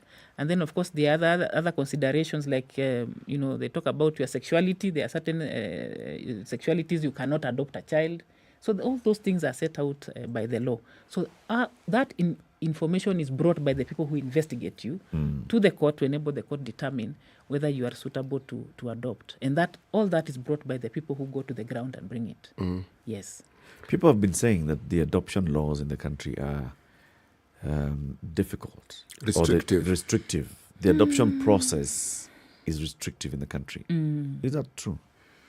I think it's just that people did not understand adoption before. When I went to the High Court and began doing adoption matters, it is just that we still, I think, don't understand it so much. But when awareness is created and the process is understood, it's not really difficult. But it has to be, restrictive to a certain extent so that we don't have people using that process for criminal activities. Let me give you an example. Like a child gets lost, say, in Makueni. Yeah. They are found there. They are brought, to Nairobi. They end up in a children's home. And then they are taken for adoption, by someone. And that process is not, and maybe the parent is still looking for them at Makueni. You see, so it is important for these investigations to be carried to confirm that actually this child is, where they came from, who found them, and if they are really not having someone who can, their parents are not looking for them, or people who steal children. Yeah. There are people who steal children. The people who are in the business of buying and selling children. And then they bring them into the system. You see, that is the other. It's just like money laundering. It's you can launder wash. children. You bring a child into the system. You've stolen, and then if we don't do proper investigations, that stolen child ends up adopted by someone, or in that process. So we have to be careful, because we also don't want to open space for children to be, and we've seen it, as you said, there are people who do that. So to that extent. But there's something beautiful about some of this, that kinship adoption, where you take up your sister's children or your relative's children. It's a very easy process, and that is available. In the new law, there are more.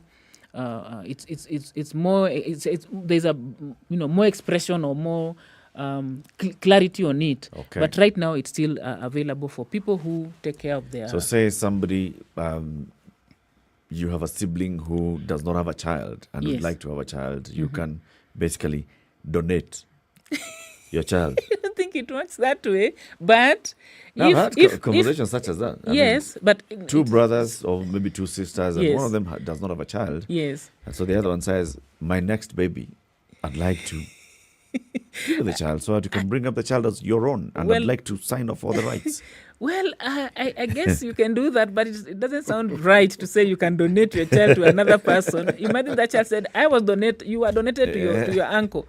But it's a situation where you are taking care of maybe your sister is not there, or your brother is not there, or your relative is not there, and you want to actually acquire the parental rights to these children. Then there's kinship adoption, where you can actually come to court and I like that phrase, kinship adoption. Yes. Because traditionally, at least the background that I come from, I saw it very often. Yeah.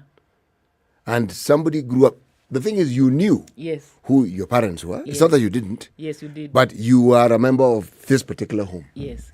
And in some cases, they even change their names. Yes. So now this when it's done legally now in the legal process, it takes it to a further, to another level, because now everything depends so much on your legal status. So now you can become legally the son of Teresia. You can inherit from Teresia. The siblings will not say this is not our. Where did you come from? That kind of thing. So that when you do that, then that makes a difference for the child. Judge, there's something you mentioned earlier, and this is how when the children are getting into the system. Yes. And there was a special category of children that you said, these ones may not have committed an offense. Yes. But they people who've been brought to court because they're in need of care. And I see a question from Cynthia on Twitter who's asking, so how are these then taken care of by the system? Thank you. Actually, the majority of children who come, including the ones who are in conflict with the law, are children in need of care and protection. And the Children's Act, gives a whole list of them. Now, when they come into the system, there is a process that the task force now came up with, a protection and care form. Instead of a charge sheet, there's a form that is used to process the child at the police station if they end up there. And it just looks at what are the needs. How come the child is here? What are the needs of this child? How can the court assist? So when they come to court, the court will be looking at how do we take care of the welfare of this child, in collaboration with the Department of Children's Services and any other social services that are available. If the child is lost, the court may require someone to find their home and return them home. If, for example, a child is a victim of an offense, like a child who's been defiled, they may need medical treatment. They may need counseling.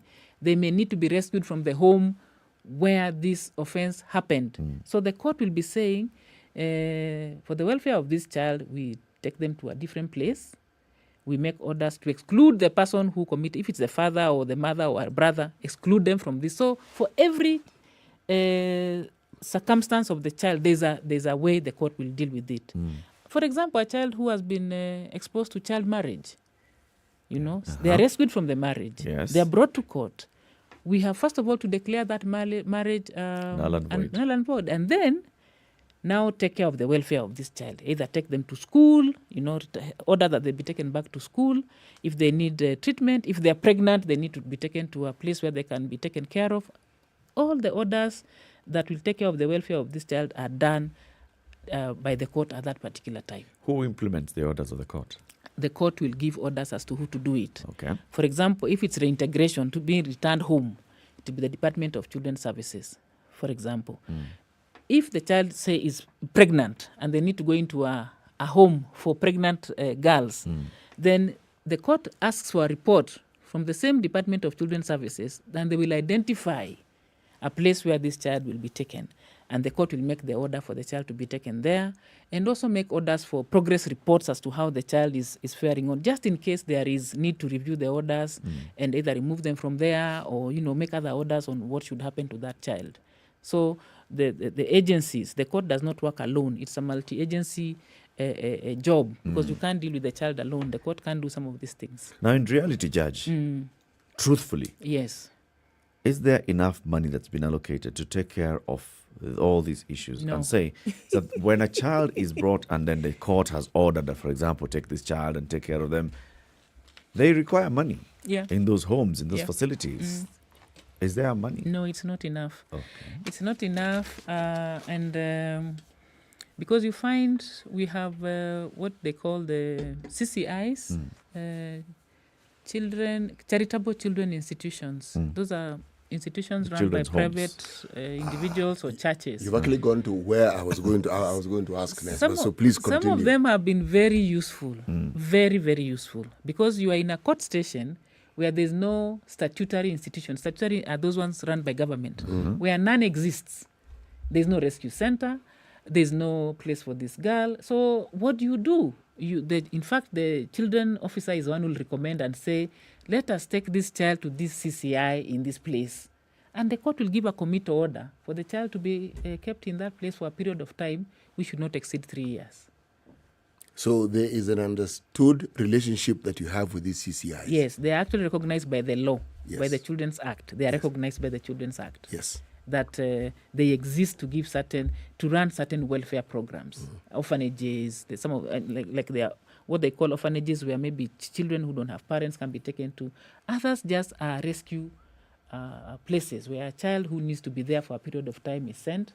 You deal with their issues and then they come back and go home. Let's talk about children who end up in the system because their parent has been convicted into the system. We see them very many times, especially in the women's prisons. Do they have a right? Let me just say that the system had, those children were invisible to the system at some point. Because... Justice, you mean the system preferred to have them... To just turn a blind eye? Yes. No, you see, you can't turn a blind eye. You are sitting in court and you have this mama... And she's holding a baby. Who's holding a baby and two others are with her. She could be pregnant, but she's committed an offense. So you are dealing with her, and because there is nothing, actually there was nothing anywhere to say what to do with these children. They are recognized, by the way, by the African Charter on the Rights and Welfare of the Child as children of imprisoned mothers, that we need to do something about them. But when we were dealing with these mothers, utafunga yeye tu na anaenda kotini na watoto wake.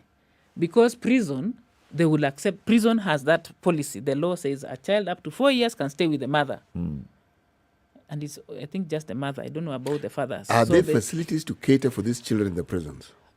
The prisons have had to look for ways of dealing with that, so that to create, when they get to a certain, because kids, as they grow, because at some point they have to stay with the mother in their cell. Yep. They are suckling, they are too young and stuff like that, so they stay.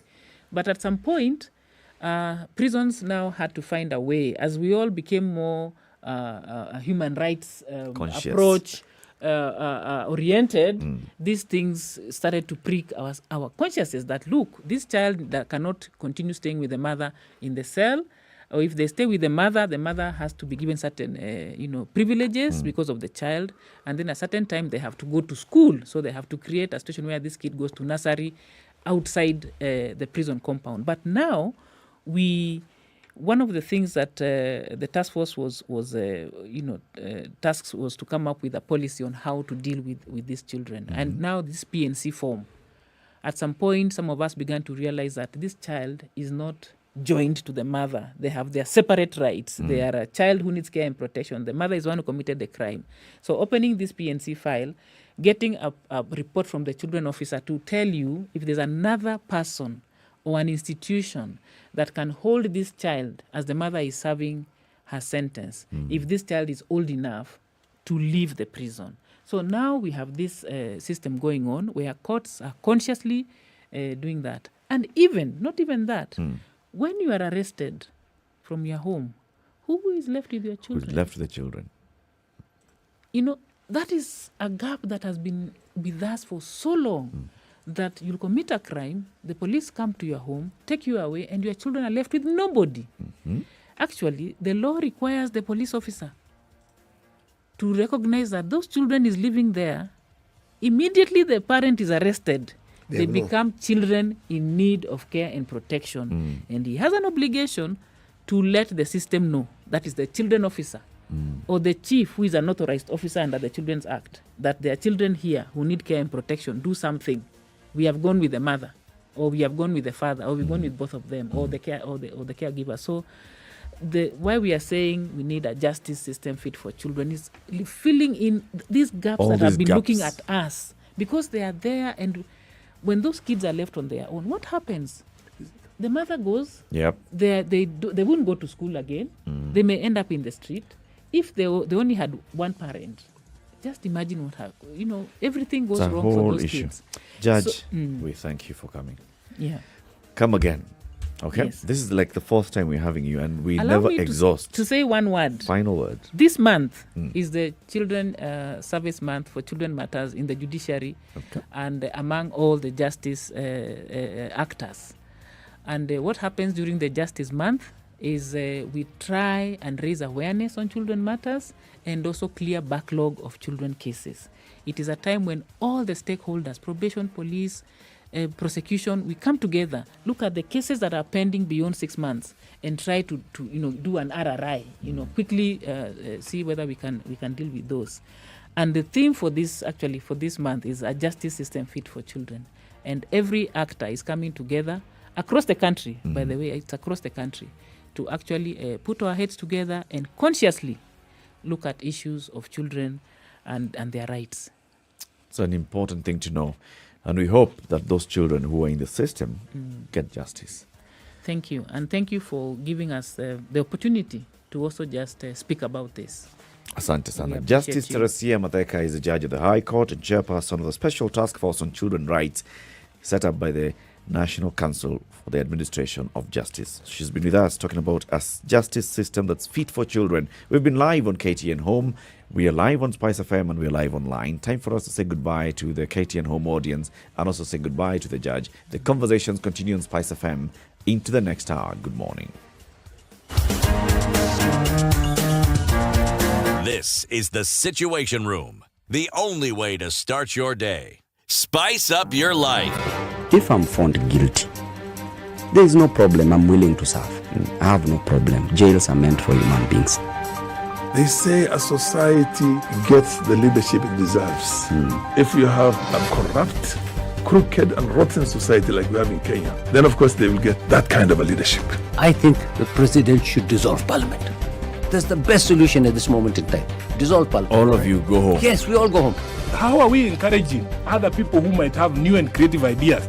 Young people who are making money without any government help. They are just buying their own bundles. They are going on TikTok and making money. KRA is coming after them.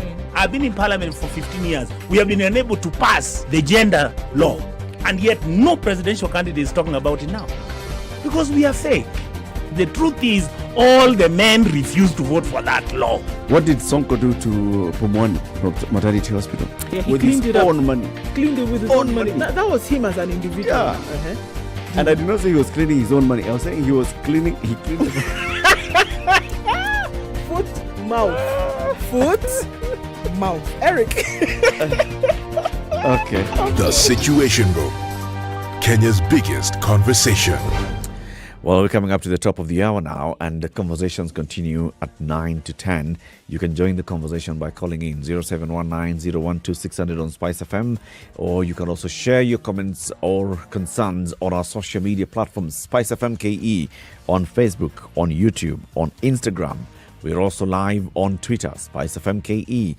In the next hour, we look at some of the big things that have happened. So we have seen some work done in the correctional services. We've also seen a judge of the High Court responding to allegations on social media about his conduct. We'll be discussing some of these in the next hour. So we'd like you to keep it right here.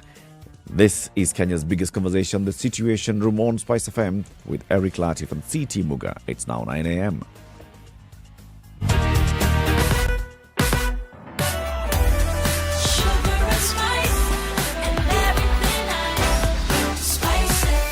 Spice up your life.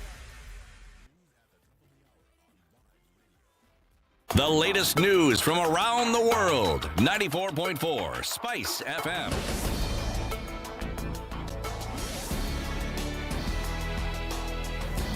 This is Newswire. Dennis Aseto.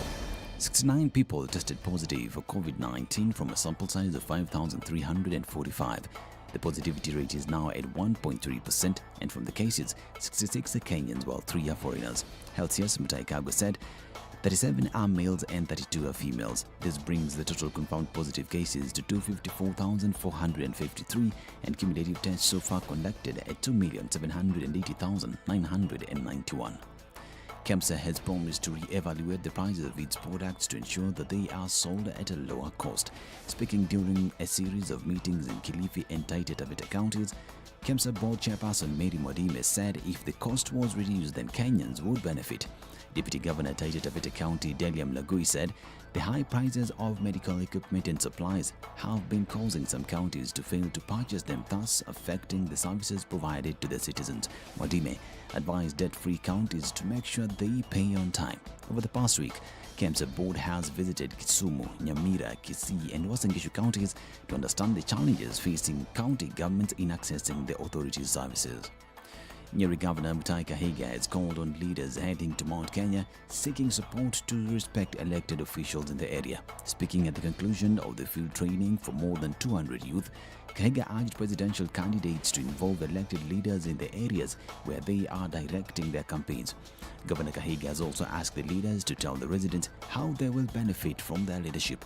That comes as ODM leader Raila Odinga is expected to visit Nyeri County next week, and Deputy President William Ruto plans to campaign in the county later this month. The Kenya Medical Practitioners and Dentists Union Mombasa branch has issued a 14-day notice to the Mombasa County government to address their concerns or doctors will down their tools. Among the issues they want addressed is the county's failure to pay the doctors' NHIF fees. Another issue cited in the strike notice is the county government's failure to regulate national doctors' statutory deductions. In a statement, KMPDU Secretary Dr. Davji Bimji says the doctors have also not been paid for 3 months now. He noted that on the 9th of this month, the KMPDU wrote a letter to the Mombasa Governor Hassan Joho, County Secretary Job Tumbo, Health Minister Farouk Jaizan and Chief Health Officer Khadija Shilkeli, informing them of the strike notice. The Ministry of Sports, Gender, Tourism and Culture in Trans Nzoia County, Christian Tanguli, said that the construction of the new market in Kitale has been allocated over 62 million shillings to provide a better opportunity for more traders to run their businesses once complete. Tanguli said the market would also lower taxes levied on businesses to achieve various development projects. Tanguli, who has been transferred from the Ministry of Lands to the Sports Ministry, said she will use the remaining time before next year's general elections to start the construction of the Kenyatta Stadium. Now, Sudanese journalists are pushing back against military leaders who seized power in a coup last month, calling on them to respect press freedoms and release several editors and reporters they have detained. The nation's media advocacy group says it has documented instances of excessive force used against reporters and media houses since the coup. These as reports indicate that security forces shot dead at least 14 people and wounded dozens as thousands of Sudanese took to the streets in protest against last month's coup on the deadliest day in a month of demonstrations against military rule, according to medics.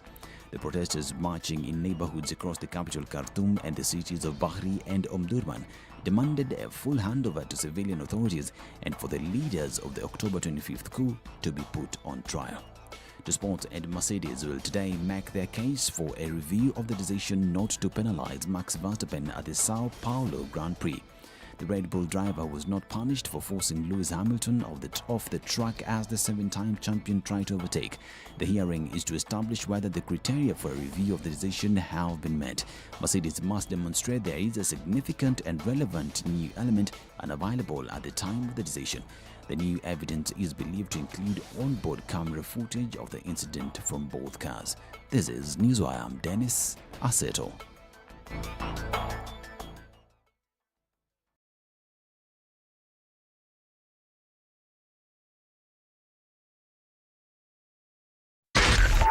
.4 Spice FM, Nairobi. Akiwo, yeah, feeling sorry for you if you're on Thika Road and heading towards town. But don't worry. If you're on Thika Road, the jam starts just at Muthui and it is only restricted up to the interchange with Muranga Road and Wangari Maathai Road. After that underpass, it moves into Ngara, where you'll find some slight traffic as you get onto the this big roundabout. What's it called again? Globe Cinema Roundabout. That is where you're going to find traffic. But Wangari Maathai Road is clear up to Museum Interchange. When you come to Museum, you'll find now some traffic as you approach University Way. And then you'll find traffic as you get into Kenyatta Avenue. And then you'll find traffic as you get into Haile Selassie. Ngong Road into town is also busy. It's still busy at Aerodrome heading towards town, and Langata Road around Wilson Airport heading towards T-Mall, and then up Raila Odinga Way. It's also busy. The other roads that are looking quite busy this morning are James Kishuru as you approach the ABC Place interchange. It's also busy. Jogoo Road has eased off, but it's still some slight traffic at Makadara. Mombasa Road now heading out of town. This has been happening for the last couple of days. Near Standard Group Center, heading towards Enterprise Road and into Imara Daima. You're heading towards the airport. It's busy. Anything that we need to talk about, let us know. We'll alert everybody else. SpiceFM KE.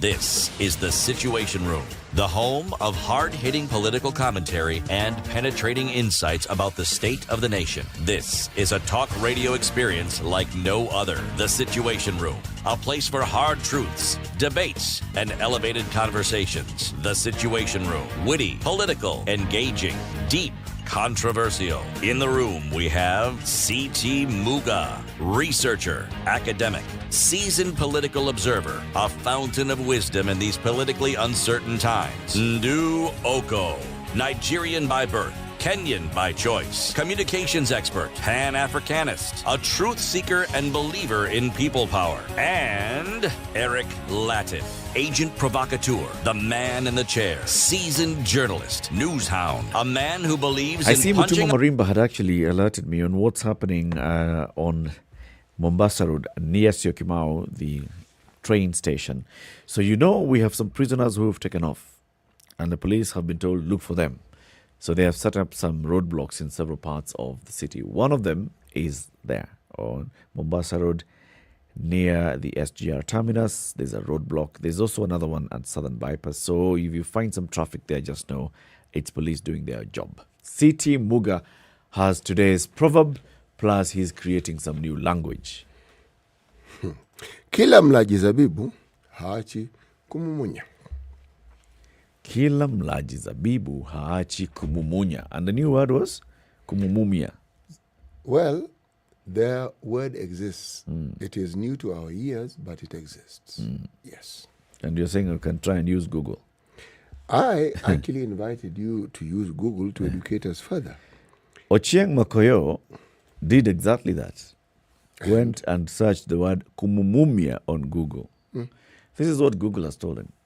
Hamna matokeo mengi yanayolingana vizuri na utafutaji wako. Kidokezo, jaribu kutumia maneno ambayo yanaweza kuonekana kwenye ukurasa ambao unatafuta. Kwa mfano, viungo vya keki badala ya jinsi ya kuoka keki. So when you say kumumumia, Google is wondering, what are you asking?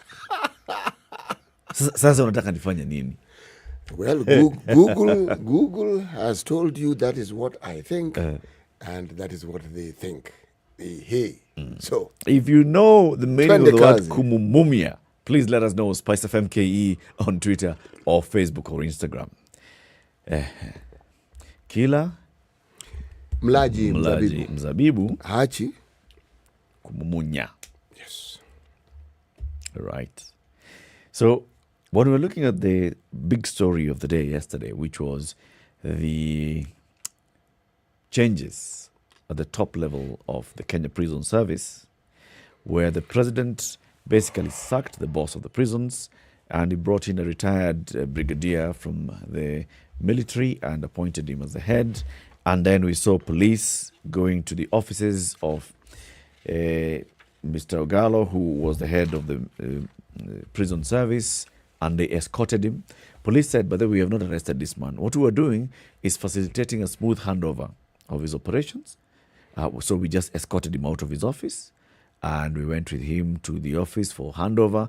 And after that, we escorted him home. This is also new. So we now have police escorting high-ranking officials from the office to yet another office. Yes, and those fellows were armed. Just to facilitate handover. No, and they were not few. So that's what happens normally. That's policy. When you are having a handover service or a process of high-ranking government officials, that's what you do. Yes. Is that the norm? Yes. It's a new norm. So you said it's a new norm. It's a new norm. For example, we are seeing heads rolling because of something that has happened in the public service. Well, if that is the norm, then it is good. Then it means that every time now we hear of a change or we hear of an issue in a government institution and there is a change, we expect to see armed personnel going into the offices and we expect to see them escorting the individuals out of the offices to this new place that you're speaking about or to the place where they are going to help with the investigations that are ongoing. A smooth handover. Yes, and you're saying all these things, this handing over. You are in the office, you're handing over to somebody who's coming into that office. So how are you handing over to that person when you're not in the office where the person is coming So that's why you're first going to DCI so that you can, share all the information, leave all the material here. We're going to give that person when they come. No. Handing over doesn't involve the DCI. If that is in the old days, City. So if the DCI is involved, then this new person, the brigadier, should actually have been a DCI as well, so that it is handed over to him in the presence of witnesses. Probably he was. And probably it wasn't mentioned. Yes. And probably that didn't happen. Yes. You said that because you've seen this happen, you're seeing a silver lining. You're looking at it from the brighter side of life. I have taken the view. There has been this allegation that 3 terrorists have dug their way out of Committee Maximum Security Prison. Raises really many questions. And they have left. And action now has been taken. We have seen the DCI investigating this. We've seen the president summoning the heads of the facilities and those in charge of the interior and coordination of national government, and the president taking action by removing this person from office as investigations continue and putting somebody else in charge. And you say, this is a good thing because it says that there is accountability in public service that now we are seeing. It's being introduced, but in all honesty, where accountability ought to have started and how we ought to have witnessed it is a situation where such a thing happens under your watch. It is you who takes a step. You don't wait for the appointing official to tell you, excuse me, step down. You realize, this is a big problem and it is a big blot on my office. So that we can move forward with a semblance of balance, I will move out. But that doesn't happen in this country. People keep telling you they'd rather die than go. You hear all sorts of dramatic statements being made. So, it isn't the only time we've had a problem of this magnitude. This is unique in the sense that we're dealing with terrorists. That's the uniqueness. But if you're dealing with crime against humanity, okay, which people relate terrorism with, when someone steals from public coffers, that's crime against humanity. When somebody imports into the country goods which are substandard and which are meant for consumption for the citizens, that is a crime against humanity if it is proved that that is indeed what they did. If someone takes resources that were intended for a facility, for a project that is supposed to benefit the citizens of this country, and that money is diverted elsewhere, that is also a crime against humanity. If there's money allocated for food that is intended to help those who are vulnerable, money intended to be given to the vulnerable, all these things, when they are proven, they are crimes. Now, those are responsible, not the individual pilfering individuals within the system who actually pocket the money and put it in their pocket before doing whatever distributive system they have. I'm talking about the people who head those institutions. It is happening under your watch. I am taking the view that we are then seeing heads rolling. Well, it's but we've seen heads rolling. The dawn of a new day. We've seen heads rolling. This quickly? Yes. Look at what happened at Kemsa. There was a long debate before that happened. No. There was an immediate suspension of the CEO, an immediate suspension of the procurement boss, an immediate suspension of, I think, legal boss. Where immediate here was, let's say... Within weeks. I think, was it within weeks? Actually, within days. No, you're right the first time, Eric. Yeah. It didn't happen. See, weeks are days. So within... they definitely... within a couple of days, yes, we saw immediate suspension. And then a couple of days later, we saw the removal of the entire board. Yes. We saw, first of all, the removal of the chair. Yes. And then the removal of the entire board. Right? So there's action. KPA, we have seen. Suspension and removal of office. That was a long debate before it happened. Yeah, long, but it lengthy, happened. back and forth. And NHIF. Removed, returned. It was a long journey. NHIF, we've seen. Kenya Pipeline, we've seen. But this is just that because, for example, in Kenya Pipeline, we saw. In Kenya, even Treasury, we saw. Yes. So it's not nothing new. Heads rolling. In this particular case, it appears like it's a big head rolling because the person in charge of security apparatus in the country, and this is the commander-in-chief, basically is the one who's taking action. Yes. In the other one, we saw the president, who's also the appointing authority for the cabinet secretary, taking action. Yes. Cabinet secretary is taken to DCI. The president appoints somebody and says, I am going to have so-and-so as CS for National Treasury. That story just goes like that. Right? Yes. So heads have been rolling. Actually, heads may have appeared to roll, but with this immediacy, story comes out next day, gone. Now, this is what I'm saying. It is not the process and the eventuality, which in our system here often is a long time or a lengthy time. I am talking about an understanding where something goes wrong under your watch. It doesn't matter what you knew, didn't know. Instead of waiting for the appointing authority to take the step, you say, it happened under my watch. Yeah. So that investigation can be instituted with an element of neutrality, because I by virtue of the fact that it's under my watch, I'm implicated. I am moving aside.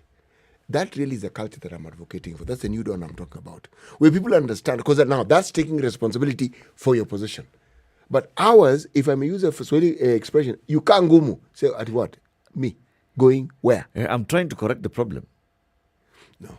I'm in charge, yes. Look, I am the Inspector General of Police. Or let's even just bring it down. I am the person who's in charge of the, what are they called, regular police. The Deputy IG in charge of regular police. Or let's even bring it down.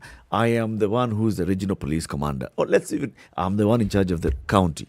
I'm the county police commander in Nairobi. A suspect escapes from police custody under unclear circumstances. Okay? Now, as a police commander, I take action by saying, can we establish what exactly has happened? Now, you sit here saying, as a person, instead of dealing with the issue, I say, now this one happened, it should not have happened, so I'm going home. Everybody will go home. Eric, the thing about security is that power in its very absolute form, is cascaded down to the individuals of the units. If someone is in charge, OCPD, man, you're actually in charge. There's no ifs and buts. Your boss actually asks you, doesn't come and tell you, they ask you, Nani, this thing, because you have the responsibility as well as the authority. If you're the OCS, same. I am saying, if you look at the way we solve our problems, anything of this nature occurs, what we do is we transfer people. Yes. Okay, since you're here, I'm saying no, don't transfer. Don't. Remove them entirely from the system and let us then investigate. Because the moment, it isn't as though they're implicated out of just some empty rhetoric. Something has happened. When those two young brothers died. In Kenjakoma. Yes, yes, in Embu, Kenjakoma.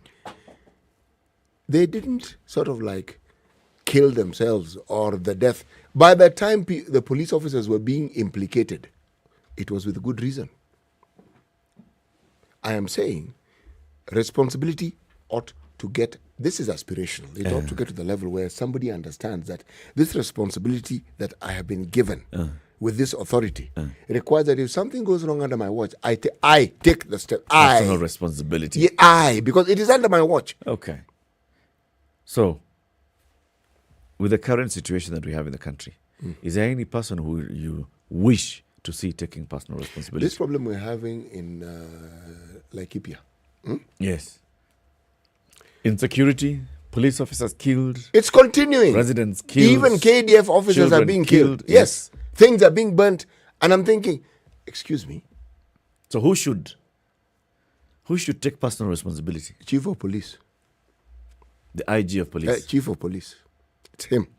It's his docket. That's internal security. It's his job. It's his job. So, step aside. My friend. Say, you know what? We have seen insecurity in Laikipia. It keeps escalating. We have seen insecurity in Samburu. We have... Yes. That is precisely what I am saying. Because... Are you telling me that in these supposed insurgents and these people who clearly have a criminal mind have more authority and have more wherewithal than our own security forces? The answer is a definite no. So why is it that the might that we have and the ability that we have is not being expressed and seen? Why? It's a continuous situation.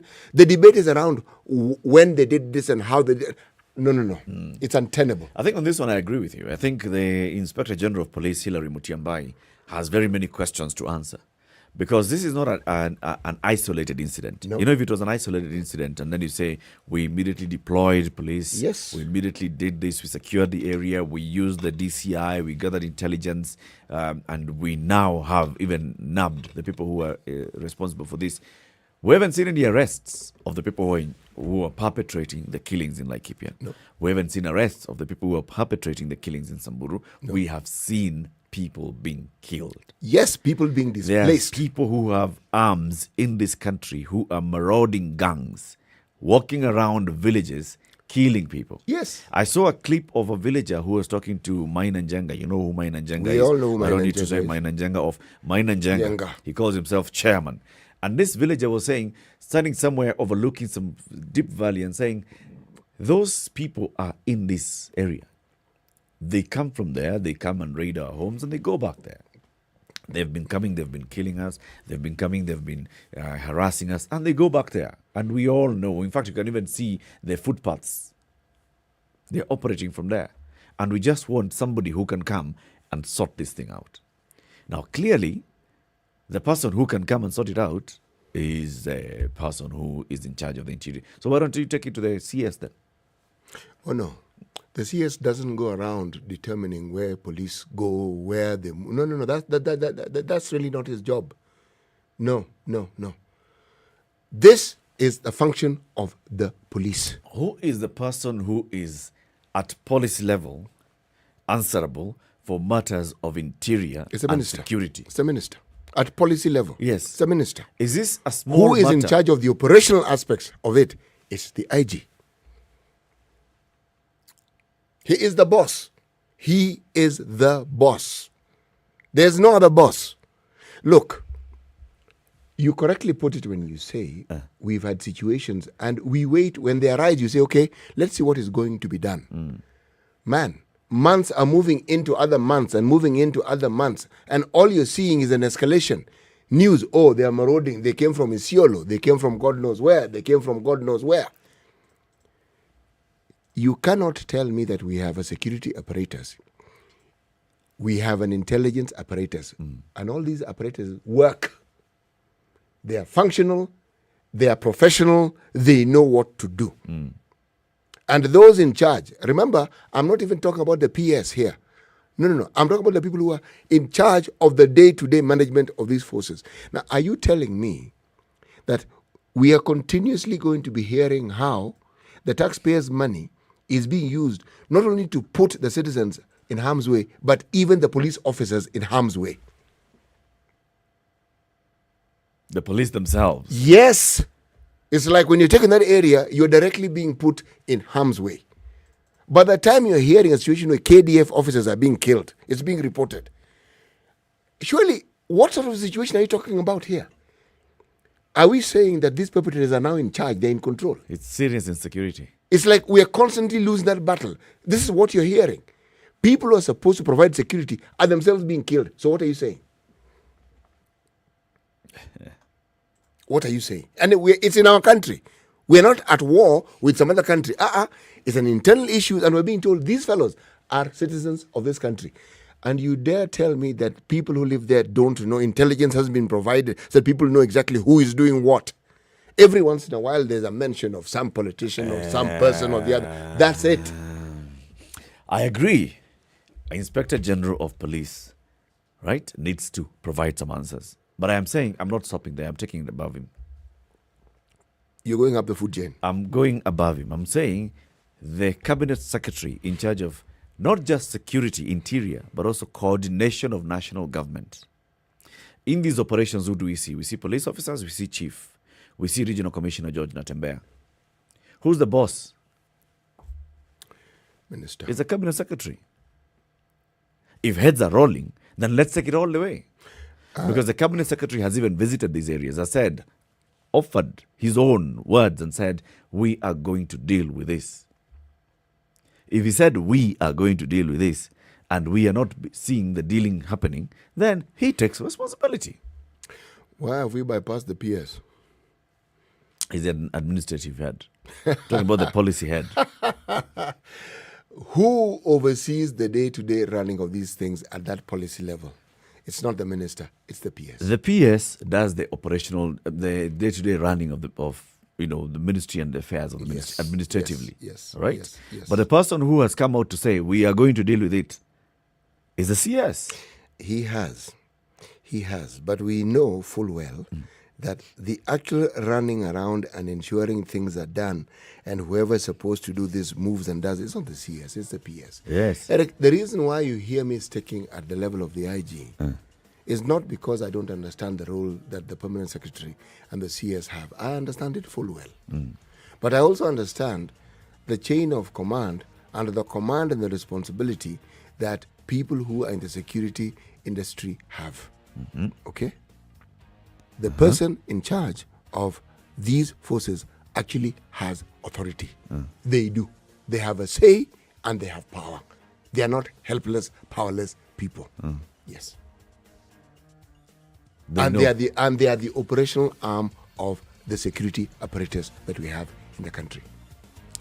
Let's take this break at 27 minutes past 9. Take a look at the weather and traffic and what's happening on the roads. And then we open up the phone lines. We want to hear from you. So we are talking about, now that we've seen heads rolling and accountability over the alleged disappearance of 3 terrorists from Committee Maximum Security Prison, where the person in charge of the prison services in the country has been removed and another one who has been put in.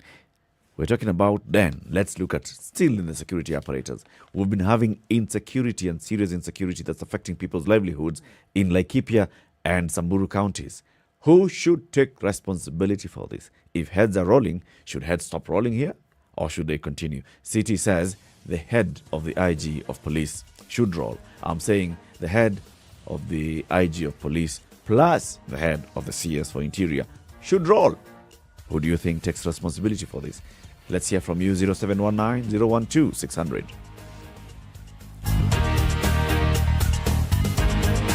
This is the Situation Room, the only way to start your day. Spice 24/7 around the world, non-stop. This is SpiceFM.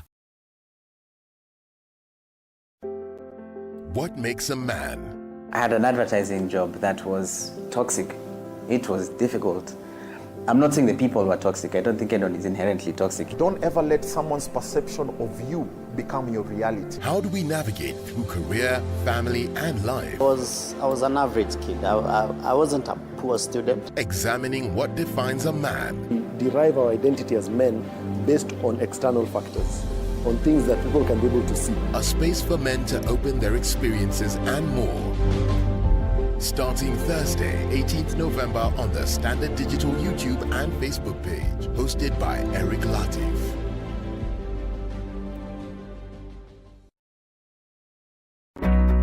There are thousands of jobs in construction and real estate waiting just for you. Listen to 00 Direct from 10 a.m. this Saturday on 94.4 Spice FM. Streaming live on standardmedia.co.ke. Jobs in construction and real estate. A special 00 Direct with me, Olivia Otieno. Brought to you by Mabati Rolling Mills. MRM, 60 years of quality building solutions. Ukiweka, Okay, umeweka. let me refresh this feed because it's been telling me the same thing. Maybe the weather in Nairobi is going to change. Maybe it'll rise to, yes. It's going to be a mostly cloudy day at 26 in Nairobi. Mombasa, light rains at 32. Malindi, light rains at 31. It's currently 30 degrees in Malindi at 9:30. Dorcas, how are you surviving? 30 degrees. Well, it is 20 degrees in Nakuru and it's going to rise to 28. Kisumu, 26 will hit highs of 31. And then let's look at Eldoret. It'll hit highs of 25 and mostly sunny day. Kakamega, sunny day at 31. In Kampala, Uganda, sunny day at 29. Johannesburg, South Africa, sunny day at 30. Lagos, Nigeria, sunny day at 32. Dar es Salaam, light rains at 32. Kinshasa, DRC, mostly sunny day at 32 as well. Beijing, China has been foggy. Now it's sunny as the sun sets. It will rise to 12 and then lows of 2. London, clear skies at 14. New York, clear skies at 20. And Paris, clear skies at 11.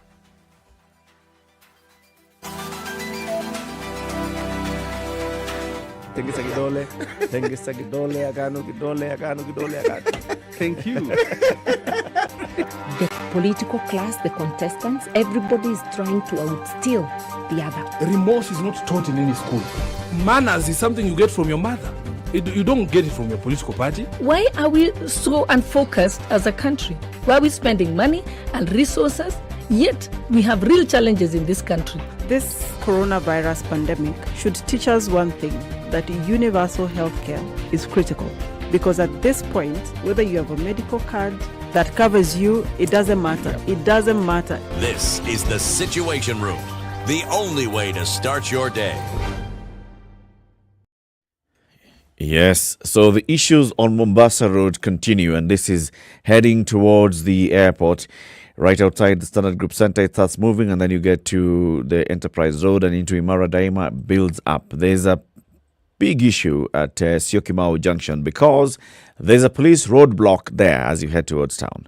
So that is causing some slight traffic snarl up. The same thing is happening to the Southern Bypass. Just after you get to the Southern Bypass, before you get to the National Park, there's also another police roadblock, so it's causing some slight traffic delays there. Makadara on Jogo Road is getting busier.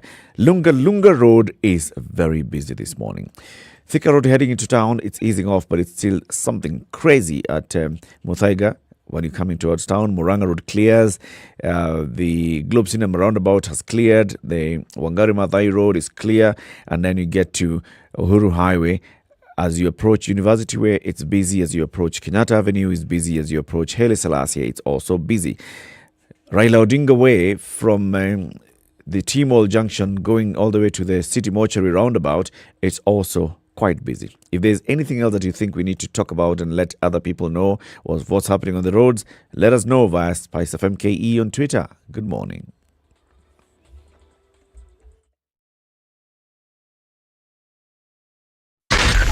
Spice FM, Nakuru.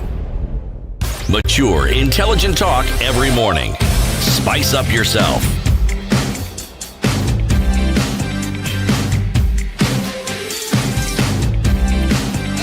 Mornings done right.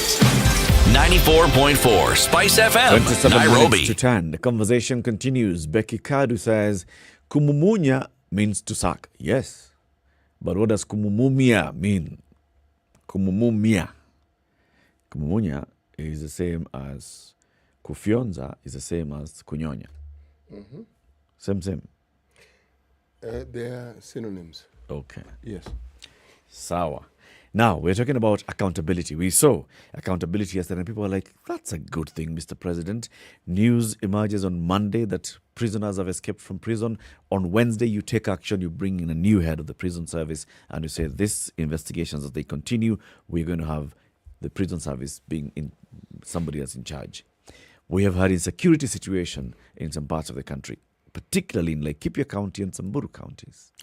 We've also had some, security situations in Marsabit County. Yes, some of it even overlaps and goes into Isiolo. But Laikipia, Samburu, hotspots. They have retained the hotspot status. Especially because security officers are being killed by armed citizens. Yes.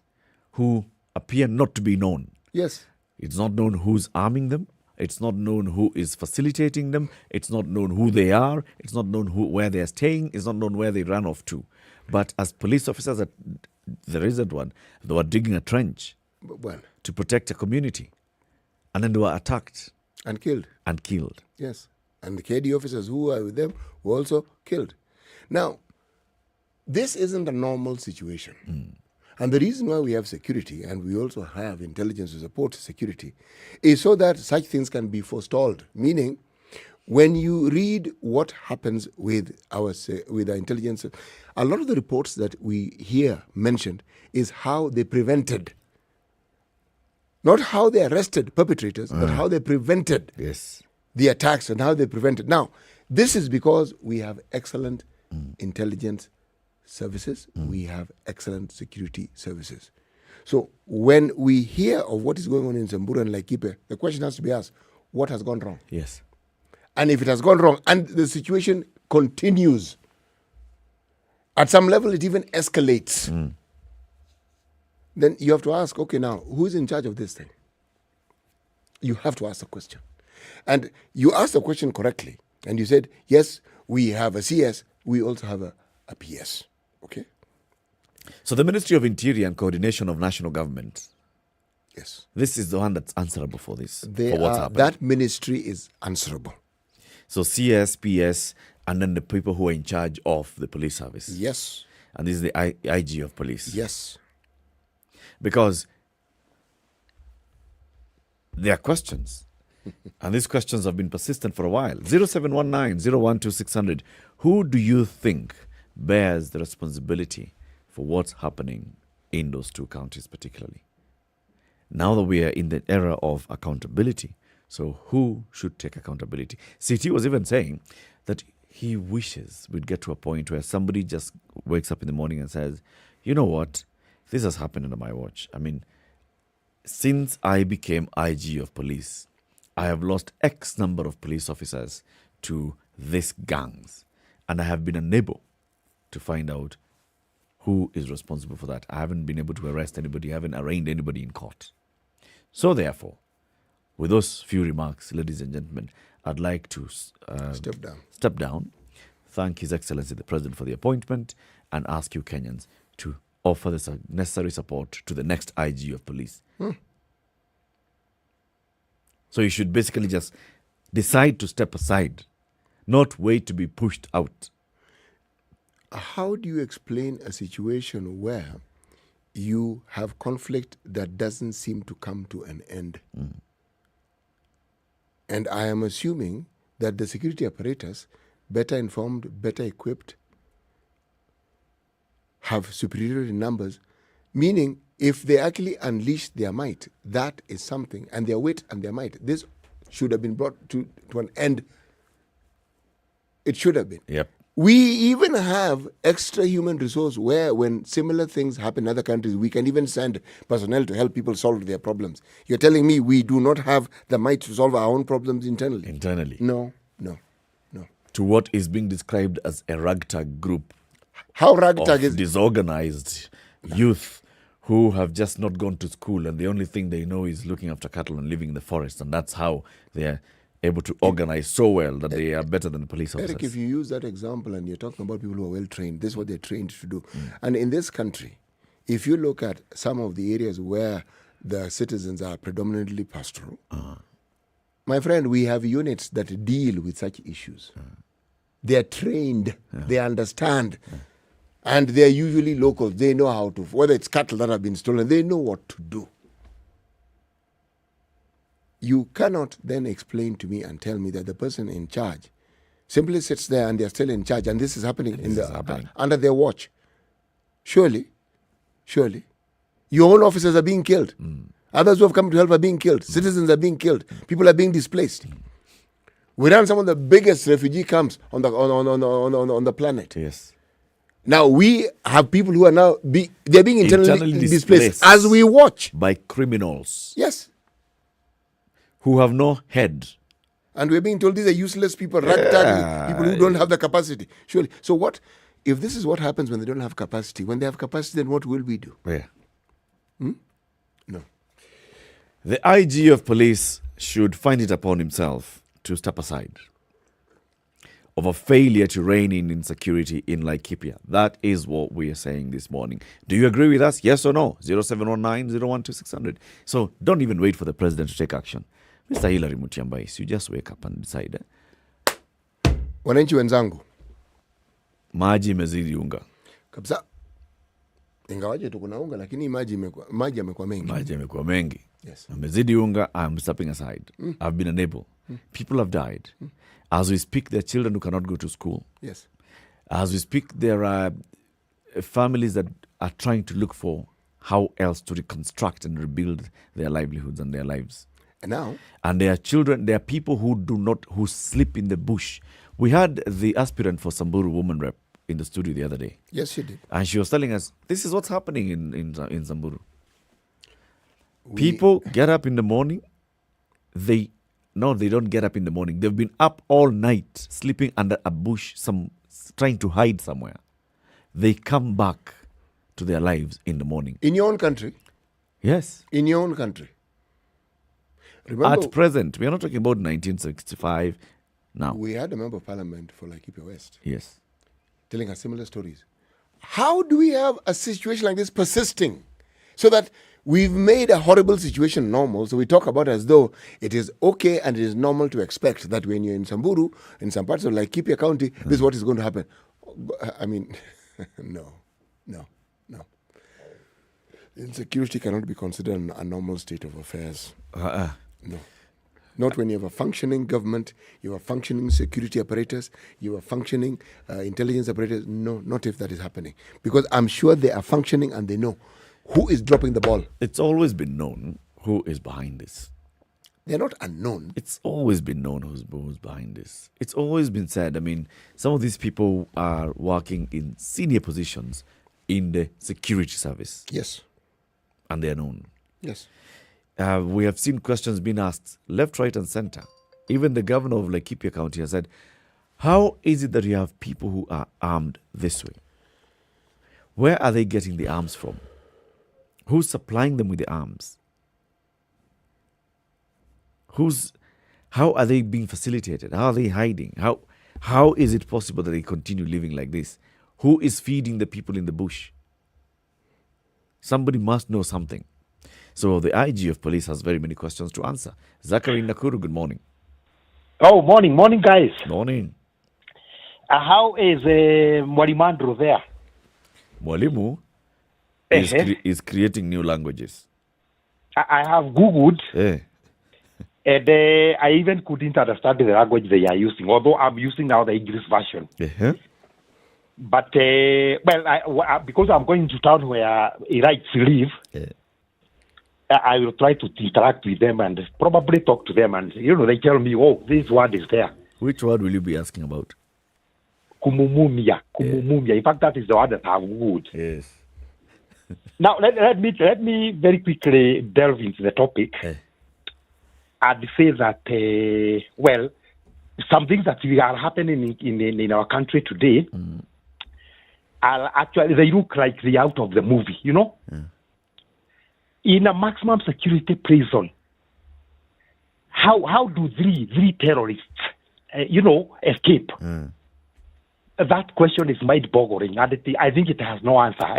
We shall get its answer in hell, yeah? Once we go there. So those of us who are going there, I know Morimandro and Eric and Du are not going to go there, and Zachary. Yeah, me, I'm going to heaven. So we may never know the answer. But then let me say this, yeah? I like reading a lot, and I use a lot of whatever, like now listening to your program on the YouTube, other topics, and there is this guy after the Vietnam War. There is one guy who never believed that the war is over. And in fact, he continued fighting until, I don't know, 1970. You can Google about that one, yeah? And because I hear that once the army is deployed anywhere, they are supposed to be briefed. Once the mission is over, they have to be debriefed, yeah? We have moved on, and some guys seem to be stuck in the old days when they believed that for them to do anything or for them to serve the public, they have to get money. They have not been debriefed that, oh, guys, we are in a new era. And now look at how the president responds, yeah? When we have anything going wrong in any, let me say, setup that is supposed to be controlled by organization, civilians, yeah? The president is responding by appointing people who have got a military background. For the time being, we can have some bit of gratification now, saying that, oh, these guys are disciplined person there, and we hope that it is going to be well for the time being, yeah. Yes. But then when guys realize that, oh, all of us should fight this thing called corruption. But now what did the president do? He put these guys, and these guys want to be, when they are sent somewhere, and that's good, yeah, because that is part of the brief, yeah. They have to call the shots. That they don't call it by soothing you. Okay? Zachary, let me ask you. Ask me, because please. Now we are saying that something ought to happen when it comes to internal security. Definitely. Do this you is what agree should happen. that the IG of police then should step aside? Well, I do not want to say yes or no because, he has got a very long heart. And I don't want him to. I'm not. You don't want to commit on this one. What I want to say is this, yeah. That he has always they are telling us, oh, you guys, you joke with us. We have got very long hands. Me, I'm just a habu hustler here down here. You don't want to rattle a snake. No. Michuki told us, if you rattle a snake, you have to blame on your grandmothers and the rest. I do not want to talk about who should bear the responsibility, yeah? All of us bear the responsibility. All of us. Whether you are trained or you are a military. Let me say this, Mr. Eric, as I finish, yeah? Coming now to debrief the guys, the military guys who are being appointed in those organizations, we will now be you call it the hero task, or what? There is a description there. Uphill task. It will be a very big task. But personally, I'm happy with the way the president is responding because Kenya is actually going to the dogs, yeah? Okay. You put everyone somewhere, they are thinking of how they can. In the morning, they came with a bicycle, yeah? And they want to drive home. They want to drive the Sport Range Rover or the Rolls-Royce Corina, yeah? Thank you, Zachary. Let's hear from others. It is bad, Yeah, Asante. Have a nice day, guys. You too, Zachary. Thank you. Edwin Washira. Good morning. Morning. How are you doing? I'm very well. Mwalimu, how are you? I'm very well, thank you. And how are you doing? I am well. Who bears responsibility, Edwin, Now, for insecurity? Yes. Now, if you during the 1980s, I remember there was in our village there is a man who had come all the way from Teso, and he had come to work as a shamba boy somewhere. We only later came to know that he was actually an intelligence person. And what I am asking is, if in the 1980s you would be tracked down and we didn't have all this technology, they would get you. If they wanted to know how many times you have gone to a restaurant and what you ate, they would know. So I think what is affecting us here is the impunity that we are seeing being displayed by this government. Where now even the rule of law becomes something that is not supposed to be followed from everywhere. Yes. We even had what the PSK Bishop was telling us to swallow razor blade. Yes. So now the responsibility, if these people want to know how many guns are there in Saburu and everything, they will know. And they know. It's only that now they don't want to act. So we are asking you today, yes? Take a stand. Yes or no, IG Mutiambai out? I had. Thank you, Edwin. Have a nice day. You too. Lydia, good morning. Good morning, SpiceFM. How are you? Good morning, City and Eric. Good morning, Lydia. Morning, Lydia. Yes. I wanted to say that a person, he said he's from Pokot, and he works as a guard in Nairobi. I heard him talking to the media like this. And he's saying, I don't like to go to my country home. I don't like it. I prefer to stay in Nairobi. Then they asked him why. He's saying, when he goes home, if he doesn't rob your cattle, your sheep, and kill your shepherd boys, he's a jinga. Now look. So that's why these tribes are still practicing cattle rustling. Otherwise they are called jingas if they don't do it. And when I was telling this to some young guys in Nairobi, another guy said he's a Kalenjin. And when he went home, he robbed cattle and sheep to get married, to give it to the bride's mother to get a wife. Look, you have to rob to do what you have to do. Otherwise, you're a jinga. Thank you, SpiceFM. Thank you, Lydia. Simon in Meru. Yeah. Morning. Morning, sir. So, on my side... Yes, Simon.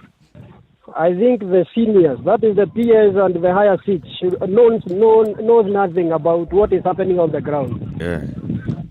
And for that, we normally say, mbwa wa mkubwa ni mbaya zaidi kuliko mkubwa.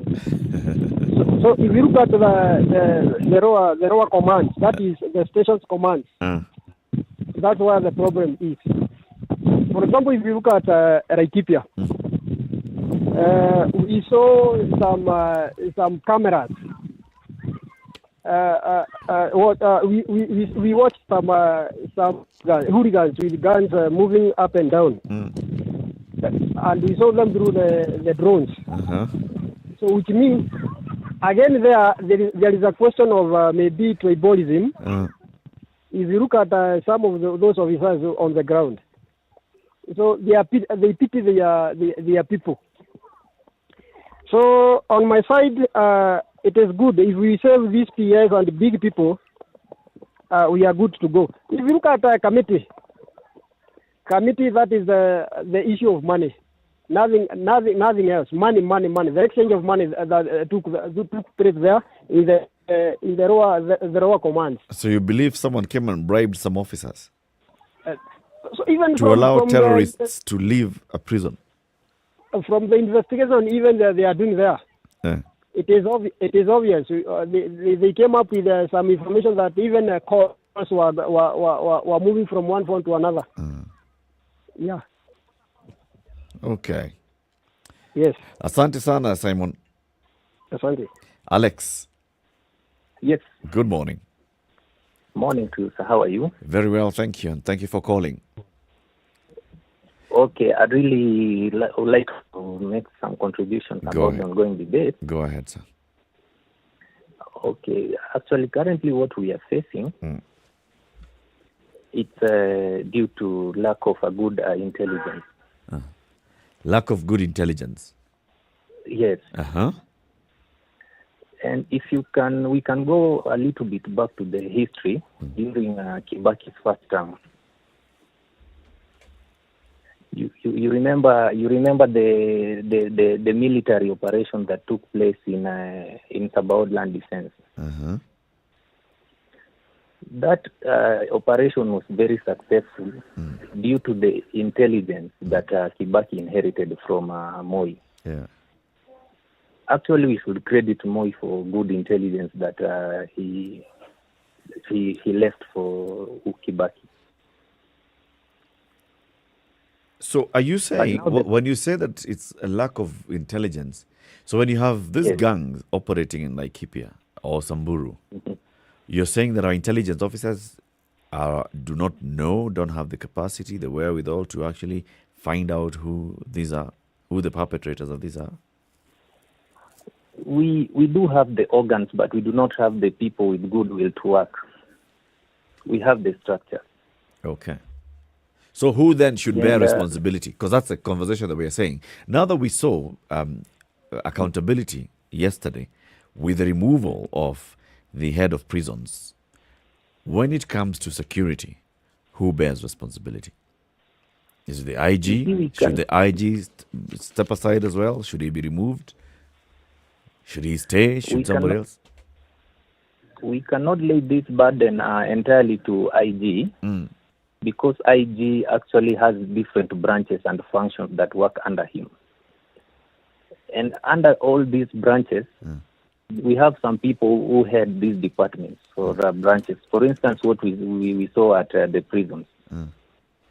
There is a guy who was in charge of the department who did not perform. So when we accuse the IG, we are going to also collapse some other things that are functioning well under him. But in the case of prisons, Mr. Ogalo was not in charge of committee. There was somebody, an officer in charge of committee, just like we have officers in charge of all the other prisons. But Ogalo left, and the person in charge of committee has also taken a hit. You see, the IG is in charge of the police, and Ogalo works under him. And Ogalo is in charge of he doesn't. He doesn't. The prison service is different from the police service. Yes. So this is particularly with regards to insecurity. But so if not, maybe Alex, let's just say you clearly are saying no. The IG is far too removed to bear responsibility. So whose head should roll? Okay, up to now, wherever we are up to now, we can say that things are okay. The removal of Mr. Gallo was okay, well in order. And I think heads have started rolling, and things are taking. We are seeing some things actually taking place on the ground. One thing we can maybe urge is to work on the intelligence, because you remember during Moi's time we even had some intelligent guys in prison. We had some people on the ground, so this is something that could be averted should the intelligence be that proactive. Yeah. So I'd also like to support the first caller who talked about what happened in Laikipia, in Laikipia and Samburu. There is a possibility of government or the security apparatus smoking out these people if they can have the intelligence on the ground and have the right people on the ground. Their work is to avert, not to act after something has happened. Okay, now that has not happened, Alex. Yes. Are you saying but you're saying we are okay? People have died. Police officers have died. Military officers have died. Right now, intelligence is lacking. So what changes need to happen? Right now, we need to empower our intelligence department, the DCI and the rest. Sawa. And we appreciate the work that the president is doing. It's just that he was trying to work in the system that Kibaki had left, whereby he was leaving everybody to work on his own without interfering. But you see, some people do not have that goodwill of working, like the judiciary. Okay. So instead of arresting these people and taking them to judges, which are probably the law won't take its course, he's been replacing these people with the people who can work, and that's a good thing. Sawa. Thank you, Alex. Yeah. Okay. Have a lovely day. Have a good day. You too. You too. So, people don't seem to want to make that commitment that you're making.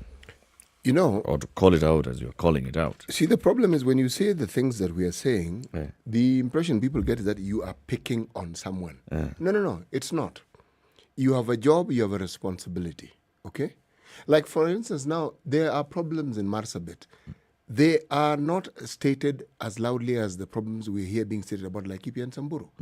Why is it that this is a region that constantly seems to have this region, constantly, and the explanations are the same, they never end, and you have someone who is actually in charge? No, surely what we're talking about here is taking responsibility. That's really the topic. Yes. Take responsibility for your job. Yes. Asante sana for tuning in to Kenya's biggest conversation today. Let's hear the proverb. The proverb for today: kila mlaji zabibu haachi kumumunya. In English? In English, directly translated, means whoever eats grapes can never, did I say crisps? Grapes can never avoid sucking. Yes, directly translated. Right, direct translation. Yes. Thank you very much for tuning to the Situation Room today. Join us again tomorrow, the second Friday of this week. And you have a lovely day. It's now 10 a.m. Sugar and Spice at 11 and Edward Quatch, 3 o'clock.